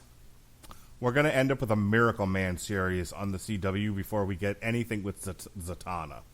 Because life's not fair. Well, now hold on, Mark. Your love for Zatanna aside, the Miracle Man stuff is actually probably going to fit right in with what we're talking about. Would you say, Al? Miracle Man? Because the only Miracle Man I know of is actually owned by Marvel now. Did I say Miracle Man? You said Mr. Miracle, didn't you, Mark Radulich? Nope, I said Miracle Man, but mostly because I don't know anything about comics. But did you mean Mr. Miracle? Yes, sir. Now, if you're talking Mr. Miracle, that would fit in. Miracle Man would not. Oh, yeah, I think it would. They could also introduce Mr. Miracle on those too, on one of the shows. Yeah. And I think whatever I see it in the comic book stores all the time. Apparently, whatever series that came out recently was like beloved by people, and it was like every comic book store worker's like favorite book for a while. Oh yeah, Mr. Miracle. I still have to read that. Tom King? Yep. Yeah. That's the one. That's the one. So was that what it was called? Legends? Yeah, that was the next crossover. Yeah, that was back in 80, probably 86. Yeah. So, but I mean, I like the taste. Like I said, I like the taste of that. It's kind of tasty for some episodic television. I mean, I think that you could, with the cinematic universe being in the state that it is right now, I think a big bad like Darkseid would be great to build up to for the next big crossover. They are they're doing the Black Canary and Green Arrow and the Canaries, I believe is what it's called, and that's the show. That's the Mia spinoff. They're doing a Lois and Clark show. That's the Tyler Hoechlin Superman with this iteration of Lois. They're getting their own show. I can't remember if I've heard of any other new CW shows coming online. Just those and Stargirl. Yeah, okay, those and Stargirl. I think 3's enough. Sure. And then I think everything just got renewed, as we talked about earlier. So they've definitely got enough canvas to play to do a drawn out epic. Maybe the Legend story, but call it Darkseid War because that sounds much cooler, and you won't cause confusion with Legends of Tomorrow. Yeah, I can see that. Jesse, do you second the emotion? Yeah, my hand is raised. You didn't hear it? Perfect. I want to thank Al Sedano for putting up with my tomfoolery this evening and hanging out with us. I'm sure when he signed on to do this, he was like, a 2.5 hour podcast. I have a life, people. But you don't have to get up tomorrow. He's done told us. That's true. Yeah. But know that you are appreciated and welcome back anytime once you've washed the taste out of this show out of your mouth. No, this was fun. This was fun. it's good to have some debate about things and talk about these things. Oh, I It would be appreciate. boring if we just kept spending the 2 hours going, "Oh, that was awesome," being like Chris Farley and Saturday You Night remember Live. that? Do you Remember that? That was awesome. Remember when Batwoman beat up Batman? That was cool. Yeah, thank you. I appreciate you saying that because I don't know if you know this about me or not, Al, but I'm known to be a bit controversial, right, Jesse? Controversial. Bit of an Well, it's one of the things that the toxic fan base has really ruined is that because they get so worked up about the stupidest things and take it to such a degree that they kind of make it almost impossible just to have a talk about things like, well, I did or did not like this. Oh, this is why I did or did not like this. Okay, well, I like this for this reason. Oh, well, okay. Well, why did this work for you? Why did this not work for you? And instead, it's almost like, okay, I didn't like this. Let me preface by saying the things that I'm not like a monster. You know? I'm not racist. I'm trying not to be racist or homophobic or anything. It's like, just because I didn't like a story doesn't mean I'm a horrible person like that, because you have so many horrible people who are like that freaking out. It's like, look, just because I didn't like something they didn't like does not mean I'm an asshole like them. yes.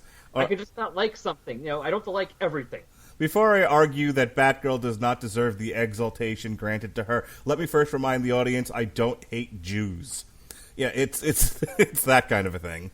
Yeah, it's like, we're talking about shows. We're talking about what worked for us and what didn't, what we liked, writing, things like that. So things you're going to like, things you're not going to like, People who might have heard our Mandalorian discussion the other night, I went into a whole big thing about what makes great television versus purely fine television. I love this. I enjoyed even the stuff I had some difficulties with. As we said, it wasn't perfect. I still thoroughly enjoyed this and thought it was a worthwhile way to spend 5 hours of my life. Can we also say this was not like great television? Like this is exactly what this is the purest example of what the CW is, and that is a soap opera, an evening soap opera melodrama with our favorite superhero characters. Am I off base with that, you think, Jesse? Nah, man, I think that's perfectly and that's an astute assumption. Is that? No, it's not an assumption. It's a statement. It's an astute statement. What do you think of that? Yeah, I can go with that. I mean, hey, the saying, man cannot live on bread alone? Well, you also can't live eating a 5-course turkey dinner every night, Not every meal is going to be Thanksgiving. You will get sick of caviar if you eat it every day. Yeah, you can't have that. You got to have a variety of things. Things can be good. Maybe not all of them are going to be the same level of type of thing, but you're not throwing you're not yelling at your mother's, your parents, the food they give you on regular Tuesday night because it's not Christmas dinner or, Go ahead and plug your podcast, whatever you're working on. What do you got up your sleeve and under your hat? All right, so Resurrections and Adam Warlock and Thanos podcast. It's about Adam Warlock and Thanos and other Marvel cosmic stuff. Find it any podcatcher. Just type in Adam Warlock or Thanos, will pop up, or go to the Tumblr page, resurrectionsadamwarlock.tumblr.com. We are currently on a bit of a hiatus right now while I catch up with stuff, but there's still going to be some random episodes coming out during the hiatus time.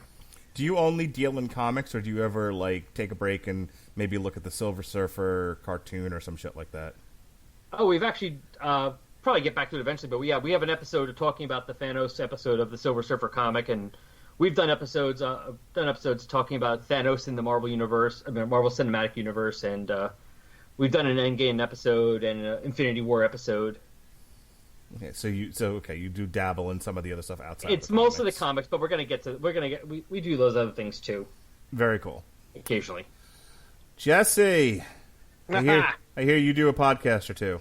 That's right. Ladies and gentlemen, you can go check out our other podcasts that I'm involved in right here on the Radulich and Broadcasting Network, soon to be involved with the W2Mnet.com.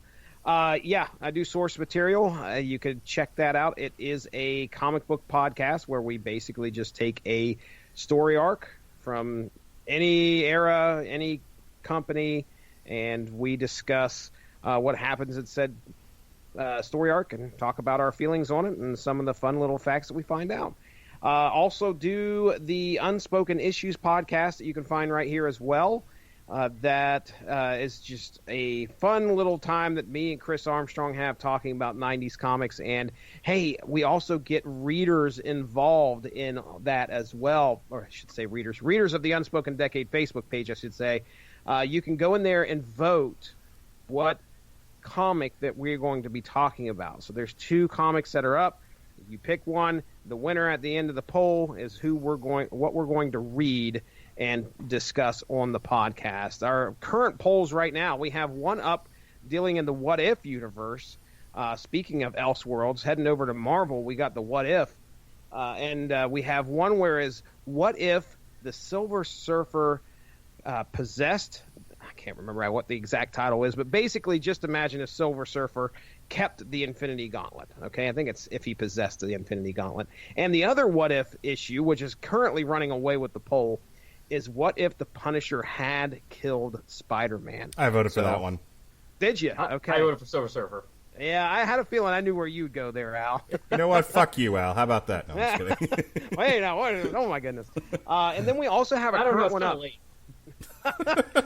We have got a headache. I think that there is currently we have a poll up where we might actually have a creator of a comic on the Unspoken Issues podcast.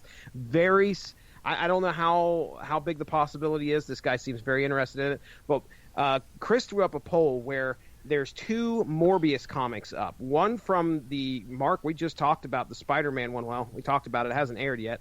But the Spider-Man series, when we talked about that, we're actually talking about issue 14, which is, I think, McFarlane's last. It's either his last or the second to last issue that he does on the Spider-Man series. But it deals with Morbius. All right, and then the other one is a Morbius issue containing, oh my goodness, this is, I think, I don't have it in front of me. I want to say it's like the Midnight Suns run, but either way, yeah. Apparently one of the guys that follows the Unspoken Decade is the colorist for both of said issues, and he also, I think, wrote the Morbius issue that has the Midnight Suns crossover into it. And he said, I think Dean sent him a message and said, hey, you interested in coming on the podcast? He's like, send me a message. So we may actually have the colorist on the episode, or at least have a little bit of input from him, at the very least, about the story itself. So I'd love for the one, it's the Midnight Massacre? Yeah, Midnight Massacre crossover. So I just voted for it. Did you? Okay. Well, yeah, it's a little bit behind right now. We got 15 hours left because, me and Chris were like, well, we need to get this done because we'll record it Friday. And then the guy steps in. He's like, I could record with you guys. I'm like, oh man, I don't think he knows this is tomorrow that we're going to do it. But either way, we are going to reach out to him and find out what's going on. So, Mark, there's a long-winded explanation of the shows that I do right here for the network. Okay, this is the very last show. Other than an explanation as to what's happening, that's going to be up on the Radulich and Broadcasting Network exclusive feed that's been around for like 3 or 4 years now.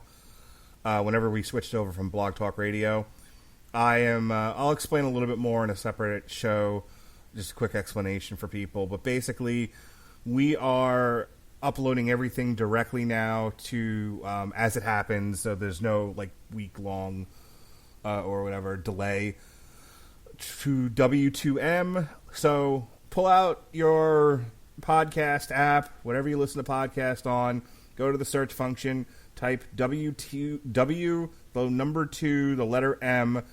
It'll come up. You'll see black background, red W, red M, teal, greenish colored 2. And you'll get all of the shows on that feed, all the wrestling, the video games, and then us will be in there. And that's where we live now. That's what's happening. So if you're hearing this on the Radulich and Broadcasting Network feed, this is it. This is all that's going to be there. Everything else going forward is exclusively going to be under the W2M network banner. And for those of you wondering why, there'll be an explanation posted after this shortly. Once again, I want to thank Jesse and Al. Check out the source material of the Crisis on Infinite Earth. It's awesome. Check out Robert Winfrey and Andrew Graham's solo Damn You Hollywood that they did without me for 1917. They did an excellent job. Those fucking nerds. No, I think they're great. They did an awesome job with it, and 1917 deserves as much time and attention as people can afford to pay it. It's an amazing feat of cinematic and artistic genius. So check that out. And then I got into an argument with Alexis Hana and David Wright over The Mandalorian. I'm not surprised they're surly Star Wars, man. I still have to watch that. It's okay. It's fine. Yeah. Oh, it's fine. Yeah, there you go. You want to watch some you want to watch some good television? Watch Watchmen first. Yeah, but I have Disney Plus. I don't have HBO. I'm done with this podcast. All right. Thank you, everybody. Thank you, everybody. Thank you, Al. Thank you, Jesse. This has been TV Party Tonight. Be well, be safe, and behave.